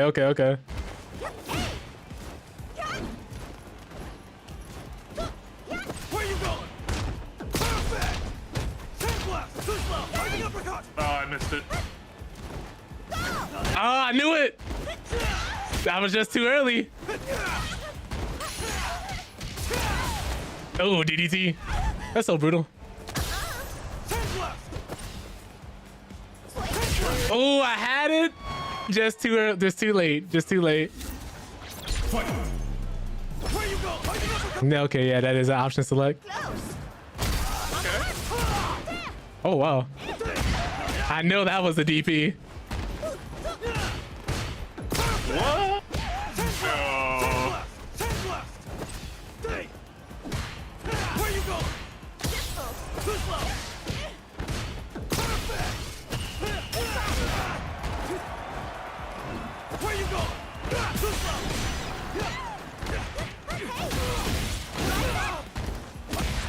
Wow. Oh, I had it. What is this? Oof. Yeah. This man didn't jump at me willy-nilly. That's great. I gotta always check. You never know.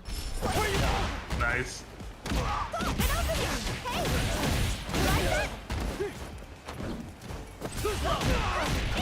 I should have just went with the regular one. Crouch medium kick, a staple. Street Fighter 6 Foundation. That's plus, don't press there.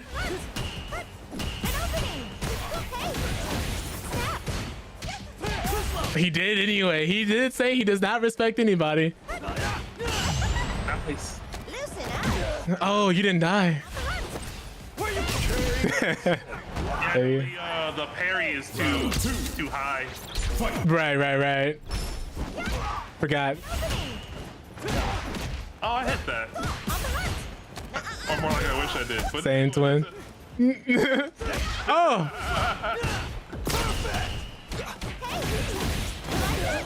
Ooh, okay.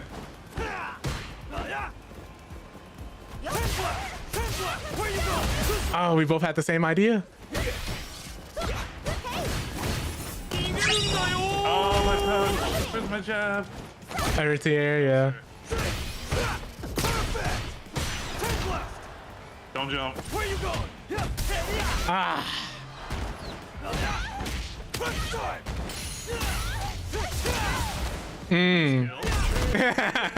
He said, please.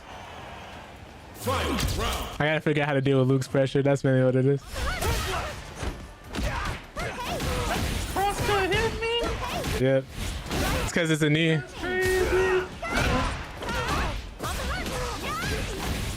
Oh, I'm going on a ride. Ah! Oh, I'm not. Or am I? I don't know yet.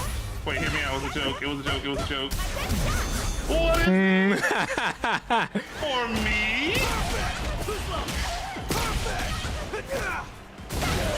You knew. Jesus. That's gonna hurt. Wrap this up. Too slow. I don't know. If I burnt out, we're burnt out. It's only fair. I'm too good. Oh, okay. So you have enough frames to react like that? Only at that distance. Okay. But I should have done was level 2. That's why I double dash. Ah. Okay. Ooh. That is a safe jump. Yeah. Okay. I had to see for myself.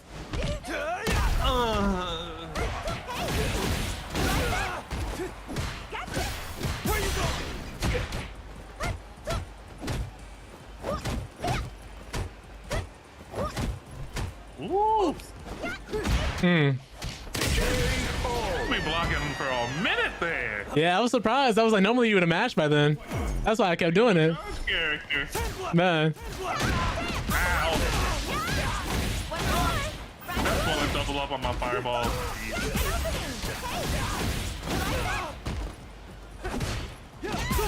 No, I insist. Ah, he timed the meaty correctly.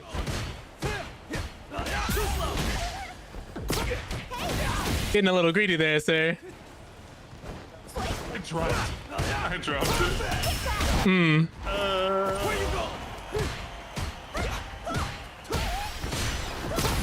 Ah. Oh, you got saved.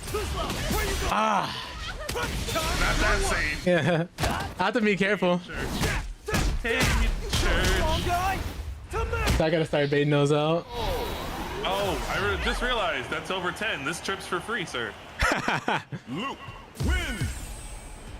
Let's see how we can do this. I'm for it. Oop. Okay. Oh, no. He's got him. He's awake. You forgot. Oh, I'll always forget. Oof.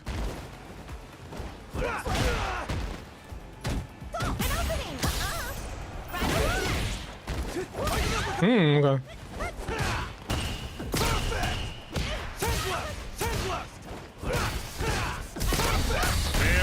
Finally, he got it.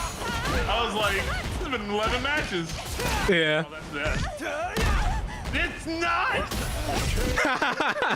Wake up overhead is crazy. I was like, he won't expect this. What's up, Rage? How you doing? Where you going? Oh, drive rush overhead. Oh no.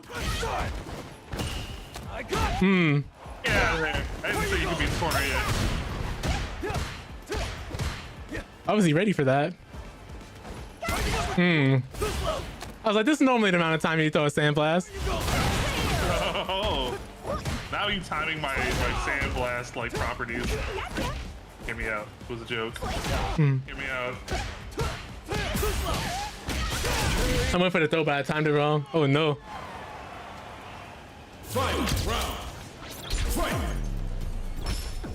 What did you do, level 3? You didn't do it? You didn't do it? You didn't do it? I thought you would respect it. Oh no. Oh no. I'm trying to, man. I need this lead. Okay. Oh, you had enough time to throw.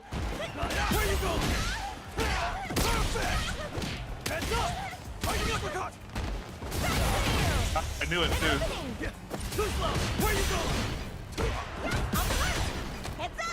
Oh, am I dead? Nope. Oh Lord. Alright, he's on the board. Ooh. Oh, T-Rex arms. Ah. All those times he would spend working on his forearms, man. Oh, that's still immediate since he ran down? Okay. Oh, wow. So that will stop it. Okay. I had to time it, man. It's a pain in the ass.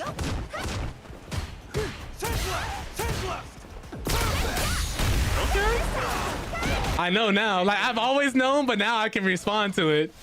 Yeah. Ooh. Where you going? No escape. So you can stop that. Okay. In drive rush, yeah? It's a target combo. Right, yeah. Okay. Ooh, I thought that would have punished you. That forward dash was drive rush.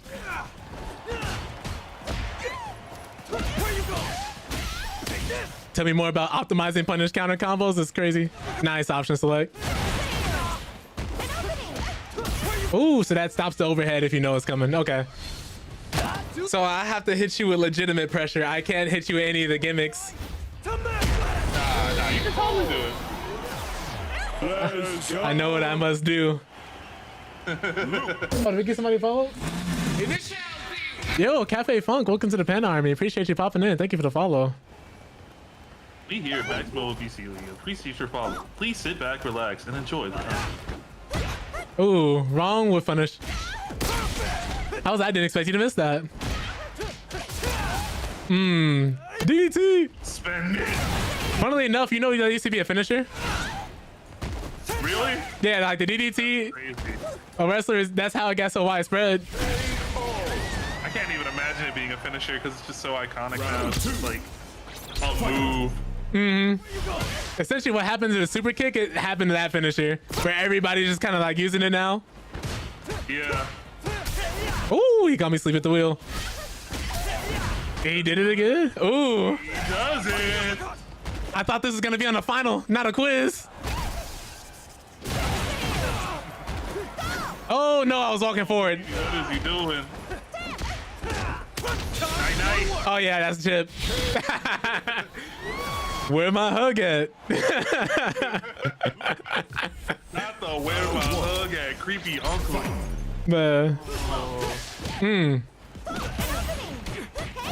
He didn't know. Wow. He didn't study. But nobody plays this character. How could he? Ooh. Ooh, okay.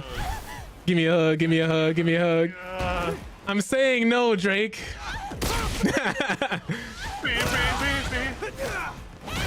Where my hug at? Yeah, certain ranges that becomes -2 instead of -5. Are you asleep at the wheel? Are you awake? Nice. Oh, I didn't expect the standard jab to beat that. Maybe it's because of like when I had to put it. Ooh, you're so lucky. I know he anti-aired. I hit it. It's because I held forward there. Oh, he tried to burn me out.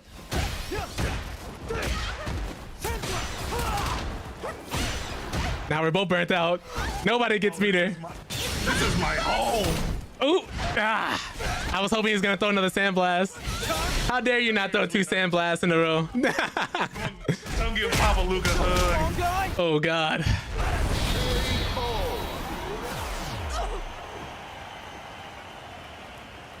Luke, Good Lord. round 1. Fight. Too early. Where you going? Perfect.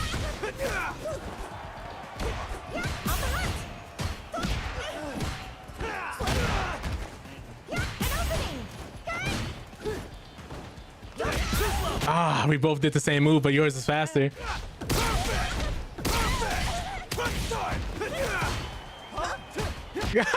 Ooh. The double dash to stop the preemptive jump. Okay. Round 2. Fight. Oh, I knew it was coming too. Stop it. Oh, I need to stop parrying that. Really. No.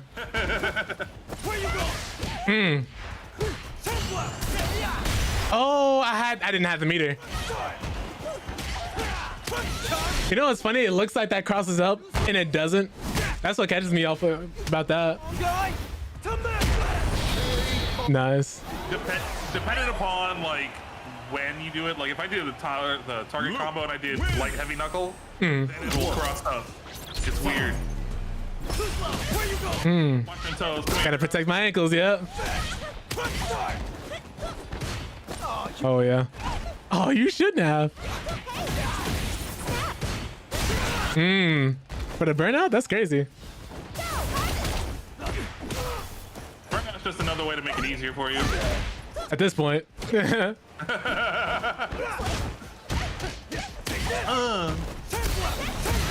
Almost. He ain't got crosscuts. He ain't got crosscuts. I don't actually. Hey, remember all that shit I was talking? I didn't really mean it.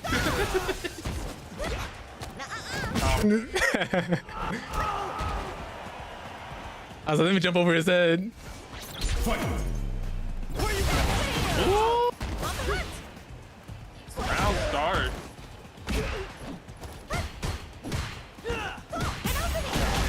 Oh yeah. Yeah, Yeah, you don't respect these at all. I can't.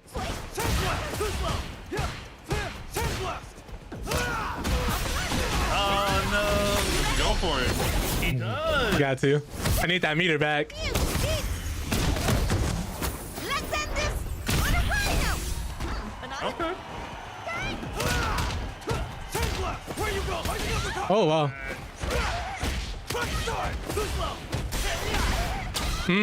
Okay. Yeah, nice. I was like, whew. Once I realized what you were doing, I should have had a better reaction there. I could have challenged. 100%. That's the thing. I think I'm holding pressure too much. I'm like, dang, he's got me. Nice.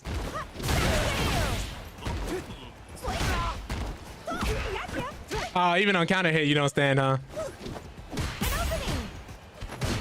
Nope.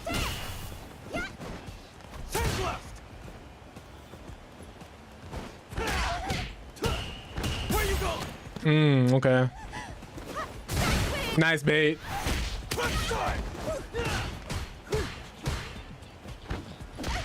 Ah. Oh. Can't believe that drop. Nice. Luke wins.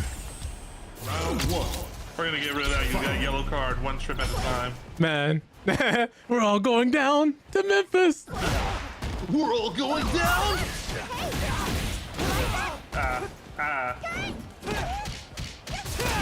I'll spend it. Ooh. Why not? You know, this economy. It comes back.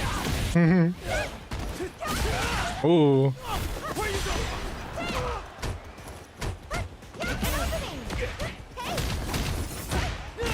Ooh.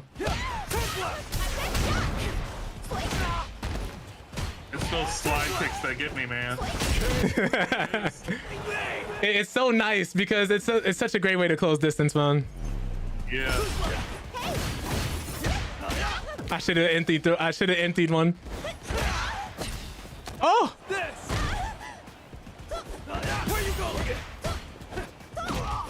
I saw the animation come out actually. That's kind of crazy. I've been telling you, bro. I'm hitting these buttons. I swear. Ooh, I tried to parry that. That would have been perfect parry time. I missed it, just barely. I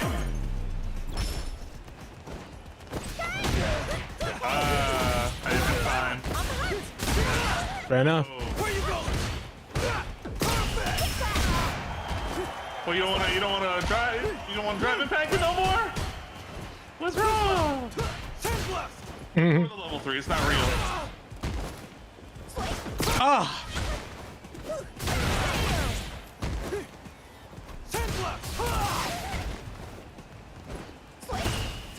Nice.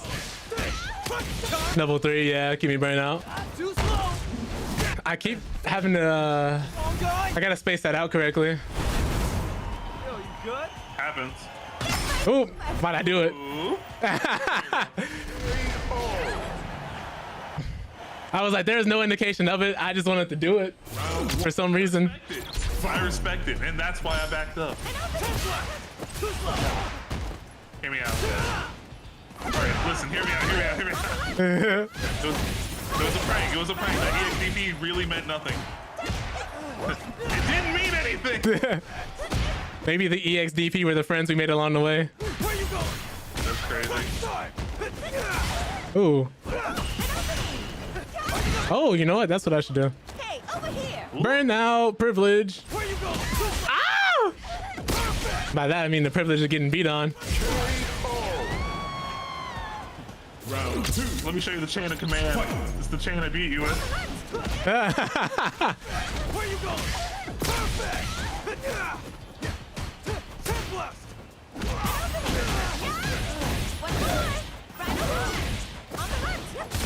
Hmm.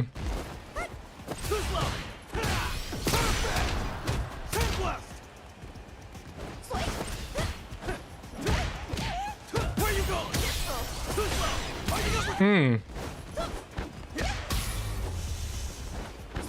Ah, that was supposed to be anti-air. Real. I was like, man. I still got one god button. Hmm.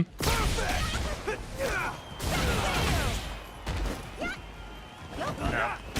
Ooh, we both missed. Oh, you know what? I'm gonna see what I can do about that. Hmm, spacing.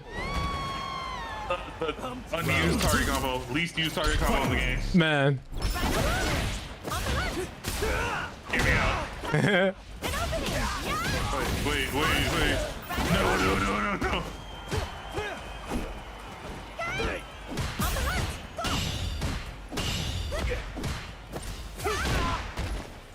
Imagine getting 2 perfect parries and beating that thing. Man. In the wrong direction.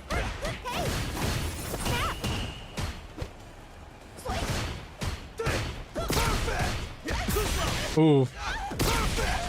I gotta punish those. Oh. Yeah, he knew. Hmm. I wonder. Yeah, that would have worked. That would have worked. The idea I had in my head, that would have worked.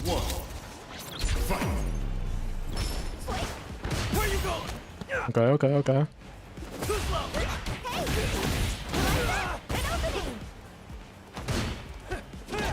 Hmm.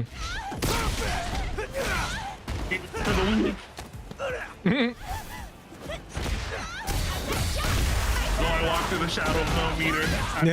No super.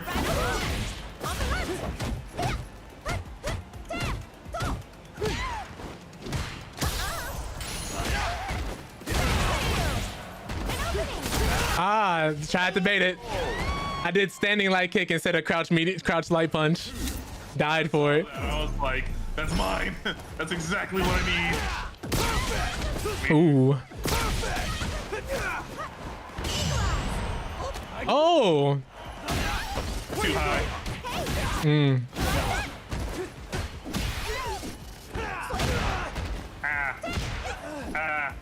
me out.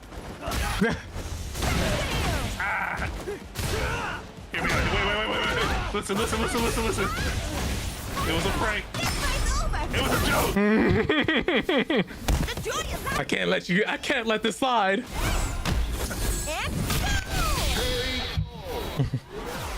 Oh man. That was an unholy image. Yeah. Wait. I thought I could space it out. Nah. Really? I hate that distance. Okay.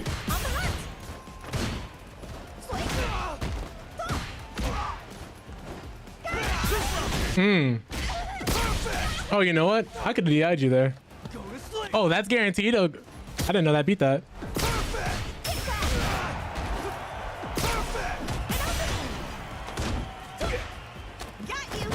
Oh, wait a minute.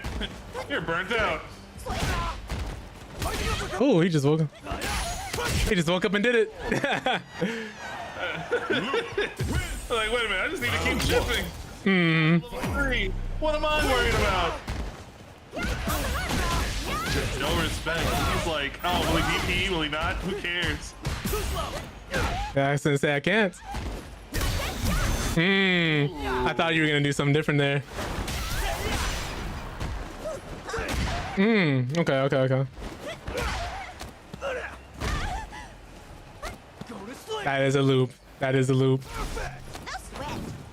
I offer you some loops, brother? Have to be very careful. I'm just chilling with my Crocs, that's all. My Gucci Crocs. My Gucci Crocs. Yeah. I keep doing it too early. Fuck it, I'm messing up that punish. Whew.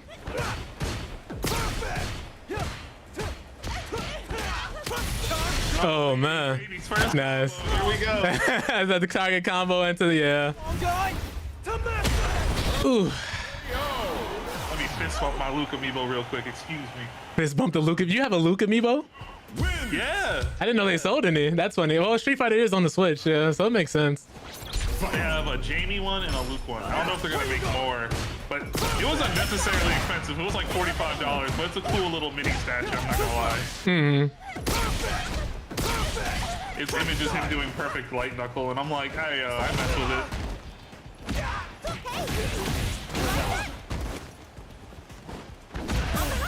I deserve this. Yeah.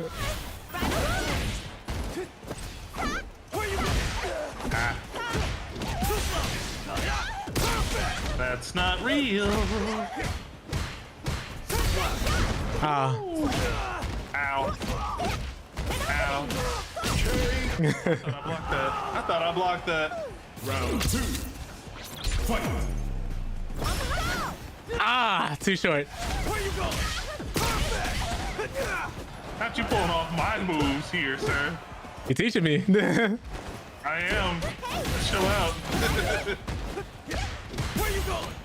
Okay. It's only cool when I do it. No. Dang, still enough time?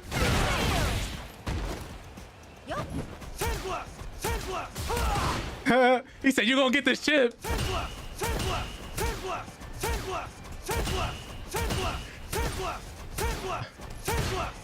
Yeah.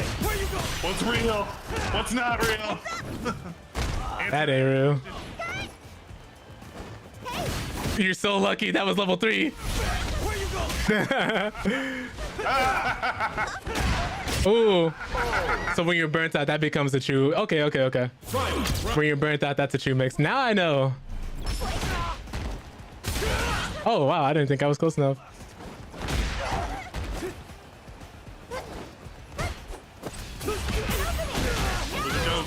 It was a break, Max. Chill out. Jesus.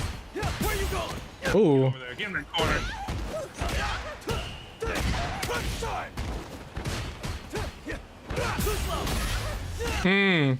Did my defense. The defense in the corner. Okay, I need to get past that. That's the part I gotta realize. The pressure that's real and the pressure that's fake. I respect it. I've done my best to like refine myself, or I've been trying so hard. Sometimes just like get really solid on a lot of things. And it's not, how do I explain it? It's not me being good in knowledge of other characters. It's me just knowing Luke. Oh yeah, good fundamental knowledge of the character, for sure. A good Street Fighter fundamentals at that too, knowing what you're capable of, knowing what you can and can't get away with it. Where you going?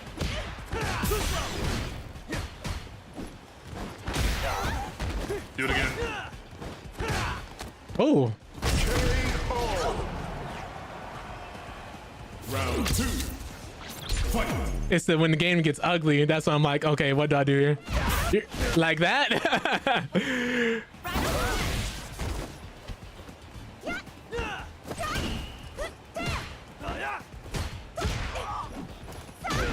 Ooh. Okay. Why'd I do that? That's supposed to be something else entirely.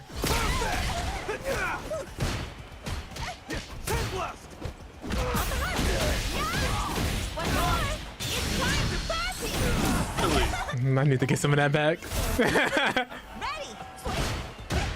Oh, I thought that ultimately spaced us. It did not. I said you're losing the hell. I thought I could get the slide in. Okay. Man tried to slide in my DMs and didn't know I had an ad blocker. It's crazy. Luke. Okay, let's see here. Fight.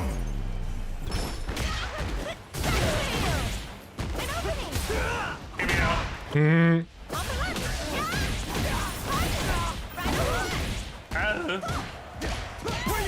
Oh, because I didn't drive rush. That's what that meant.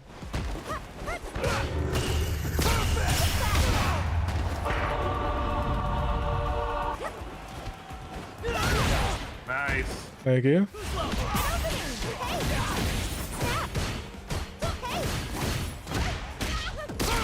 I must insist. Fair enough. Where you go? Ooh. Okay. So combining the shimmy, the pressure. Okay. 2. Fight. Where you go? Sand blast! Sand blast! I hate medium. It has the worst timing.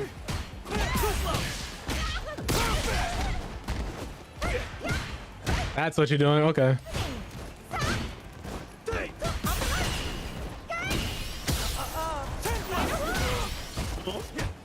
That was a move. Sand blast! Sand blast! Where you go?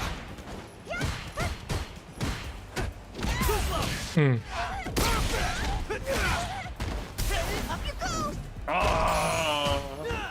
Hear me out.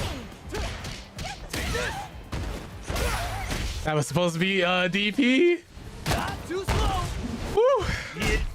I think we're playing on a Kitsune. Don't tell me that was a misinput. It was indeed a misinput. Luke. I think I think I wasn't fully committed to it. Where you going? Perfect! Okay. Sand blast! Sand blast! Ah! Sand blast! Too slow! Perfect!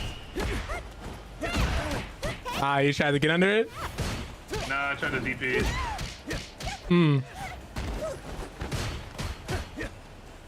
If you ever just see me randomly jab while you're jumping, I promise it's a DP. Where you going? Side! Sand blast!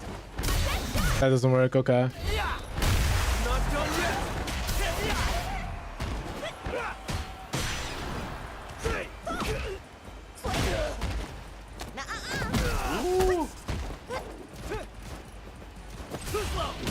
Oh, his legs go a lot further than I thought they did. Oh yeah. Go a lot further than I thought they did. It's stubby, but it does the job. Can't do that. Hear me out. I was gonna say he finished the target combo. I thought it was gonna connect. Fair enough.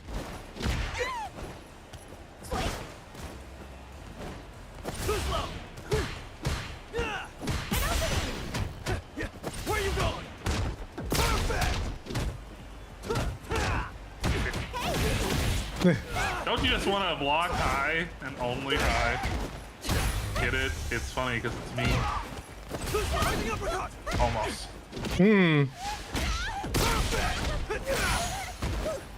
Nice. God, moves come out. Whew. Forward heavy punch gets like on punish counter. I get crouching heavy, and then I can just heavy knuckle and do level 3.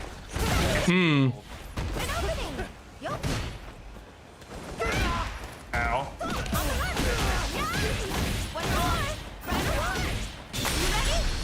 Oh. Whoa. That was supposed to hit. Where you going?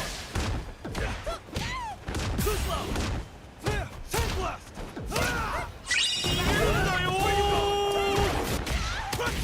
Too slow. I think I was just doomed to take that.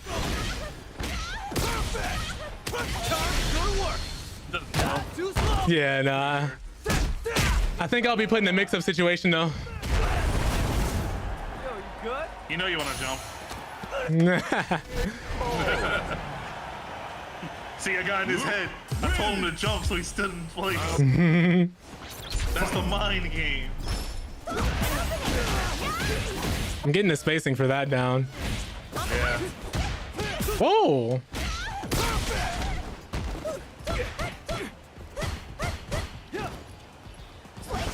Sometimes I feel like I'm either doing my grab way too late or like something. That can punish that, didn't know. We can burn out together. Get me out of here. Nice.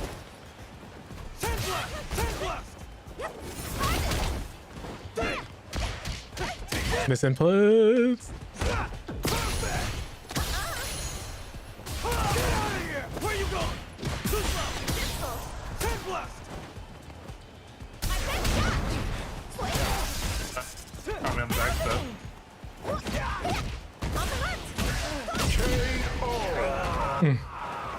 I tried to DP, raw DP. Man. Would not. Said nope. Where you going? There it is. I was wondering when that was gonna happen.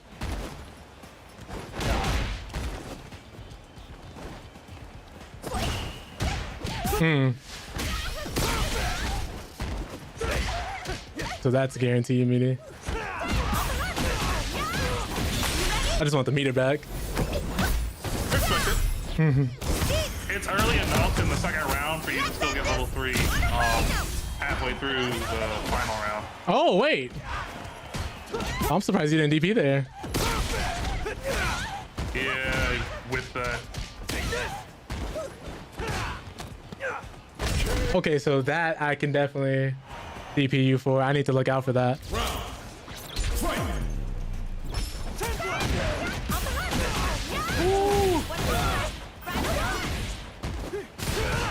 Oh, you respect it finally. No. I gotta go back and forth between respecting and not respecting. Nice.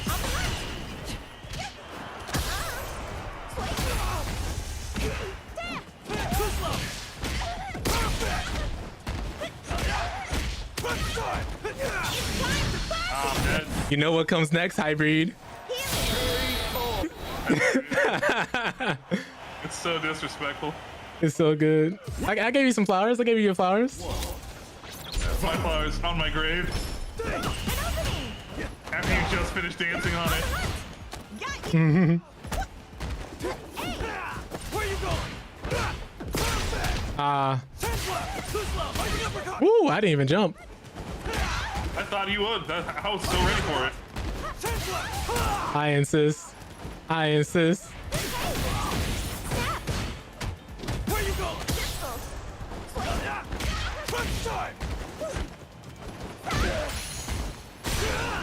What? Again? That's crazy.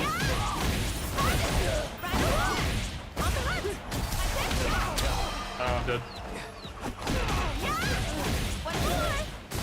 I have to hit that jumping attack. I keep missing it.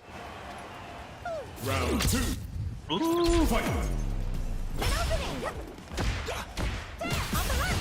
I rolled backwards to try and catch you.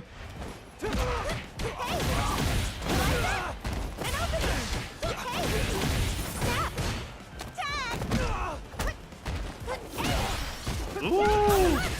She's so weird. No, that doesn't work.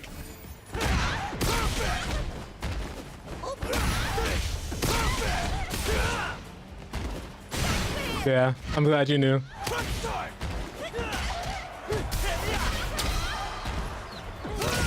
I almost had it. So I gotta do, I should have just let you drop there. Where you going? Too slow. Gotcha. Turn left. Take this. Where you going? Yeah. Okay.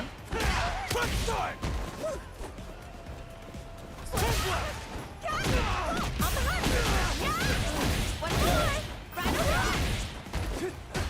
Too slow.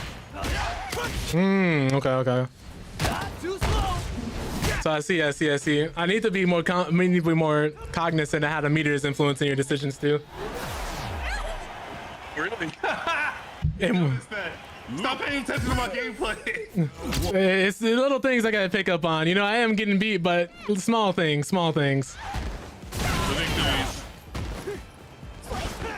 Where you going? Especially the big part about no respect. I have an idea. Too slow. Ooh, okay. Nice. Where you going? Nice.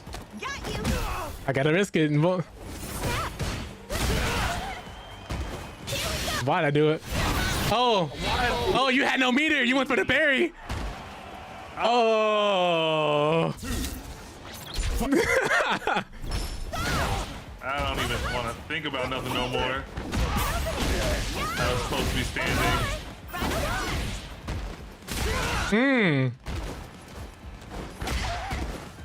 Oh. So. Too slow. Where you going? Perfect. Quick start. Okay. Too slow. Perfect. Okay. Cause okay. Fight. Round. Fight. Turn left.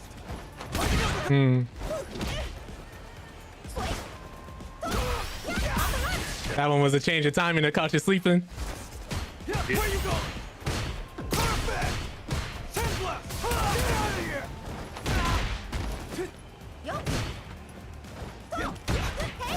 That was DP. Yeah. Because I don't do like traditional DP motion. I do the SOCD way. Forward. Oh wait. I thought you were about to say forward, like quarter circle forward. Ooh, I was timing it. I was looking for it. Perfect.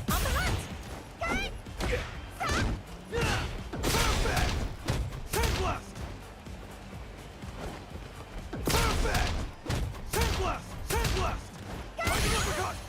Where you going? Too slow. It's not real.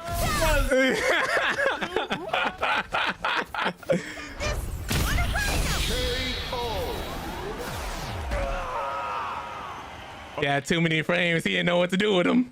Round 1. I've done so many frames. I cannot DP to save my life today.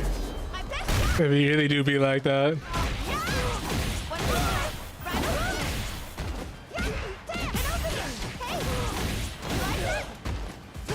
Where you going? Perfect. Ooh, that's gonna hurt. Really? Not a tick throw. Round 2. I was so expecting it. Okay. I have to mix it up. I was like, he's a good player. Let me do something unoptimal here. Oh yeah, true. Quickest way to mess with a good player. Do something dumb. I almost had you. You thought about it for a second.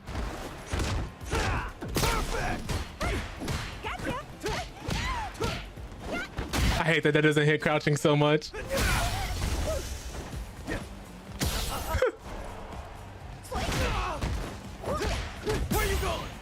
Oh no, game. Okay.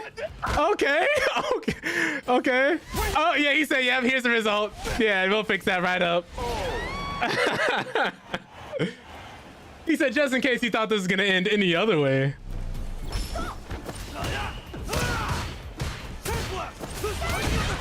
There we go. Oh no! Oh Lord. I got booted. That's crazy that just happened. Wait, what time is it? Sorry. That's all good. We played what, 26 matches? Something like that, if not 30. Yeah. Plus, I gotta go to work soon anyway, so I guess this is just a sign. Yeah, God said take a break. I appreciate the games, I learned a lot during them. I was getting thrashed, but I think that's like the part where people mistake the learning process is when I'm getting beat on like that. Now I'll know for the future, those same situations and scenarios. Oh yeah, I definitely saw like a rise in your gameplay towards the later half, and it was awesome. Man, I just gotta make sure not to let Luke players get away with the charge heavy punch if you don't have the level 3. I'm so used to people only doing it when they have level 3. I'll tell you this: don't it's easy to disrespect it. It's easy to disrespect it. You have 3 options. You can DI if they don't have level 3. You can DP, or the easiest method, you can jump back heavy kick. Okay. And it's as free as possible. Thank you for that. Thank you for the games again. I really do appreciate it. That Yeah, makes no sense, problem, fun. man. Absolutely. You take it easy. You do the same. Let me figure out what else we're gonna be doing here. I'm saying what else, like there's other plans of the stream that we're currently in the process of ending. But thank you guys for staying through that open that I had to take. Those fun sets. It was really a lot of fun though. Like playing fighting games with your friends or people you know is, what's the word for it? A big portion of the communal aspect that a lot of people miss out on. That's where a lot of the fun is in fighting games, is forming those relationships, forming those bonds with other people that you're playing against. Chocolate booty beatdown is crazy. But we'll be back Wednesday, more Street Fighter, and probably play Marissa, maybe a more Elena. I don't know. I gotta figure out some way to get these cards off of me.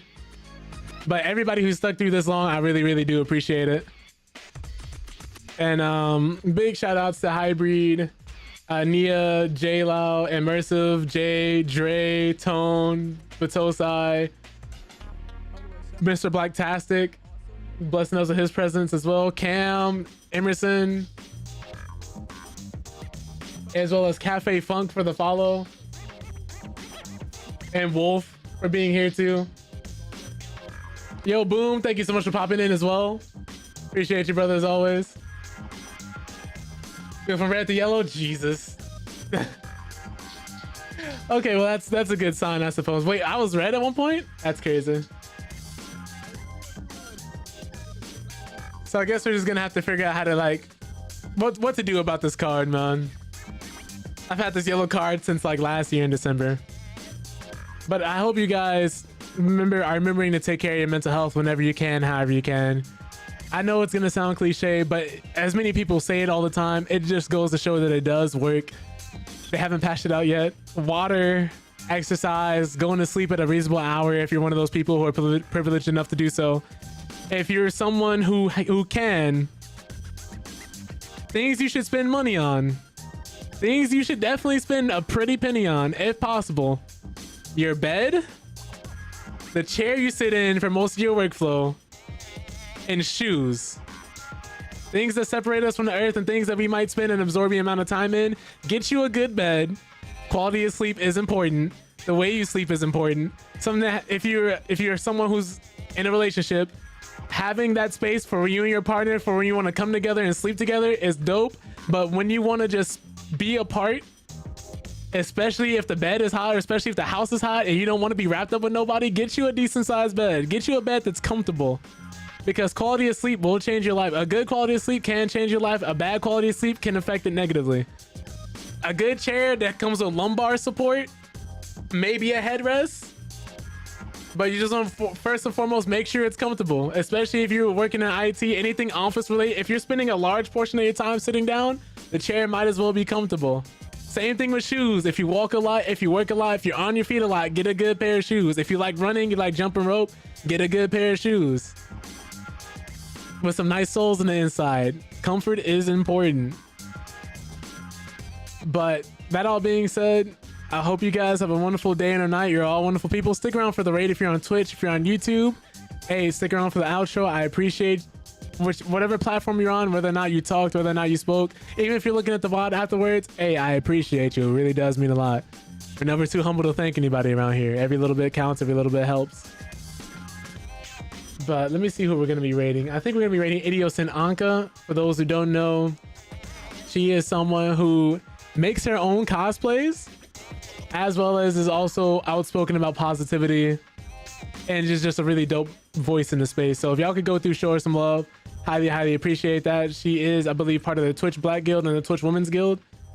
So if y'all could show her some love, would highly appreciate that. But here's the first raid message for anybody who's subscribed to the channel. Here's the second raid message for those who aren't. And just do know, like, this is never like a personal dig or anybody who might be thinking that. It's always just to show, like, no matter what, I appreciate your support. Even if you only spend like a minute of your time here, 30 seconds, the fact that you guys took time out of your days to be here really means a lot. So again, from the bottom of my heart, thank you all so much for showing up, showing out. But I will be seeing you guys Wednesday, so y'all take it easy.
Thank you for the follow, boss. Really appreciate that.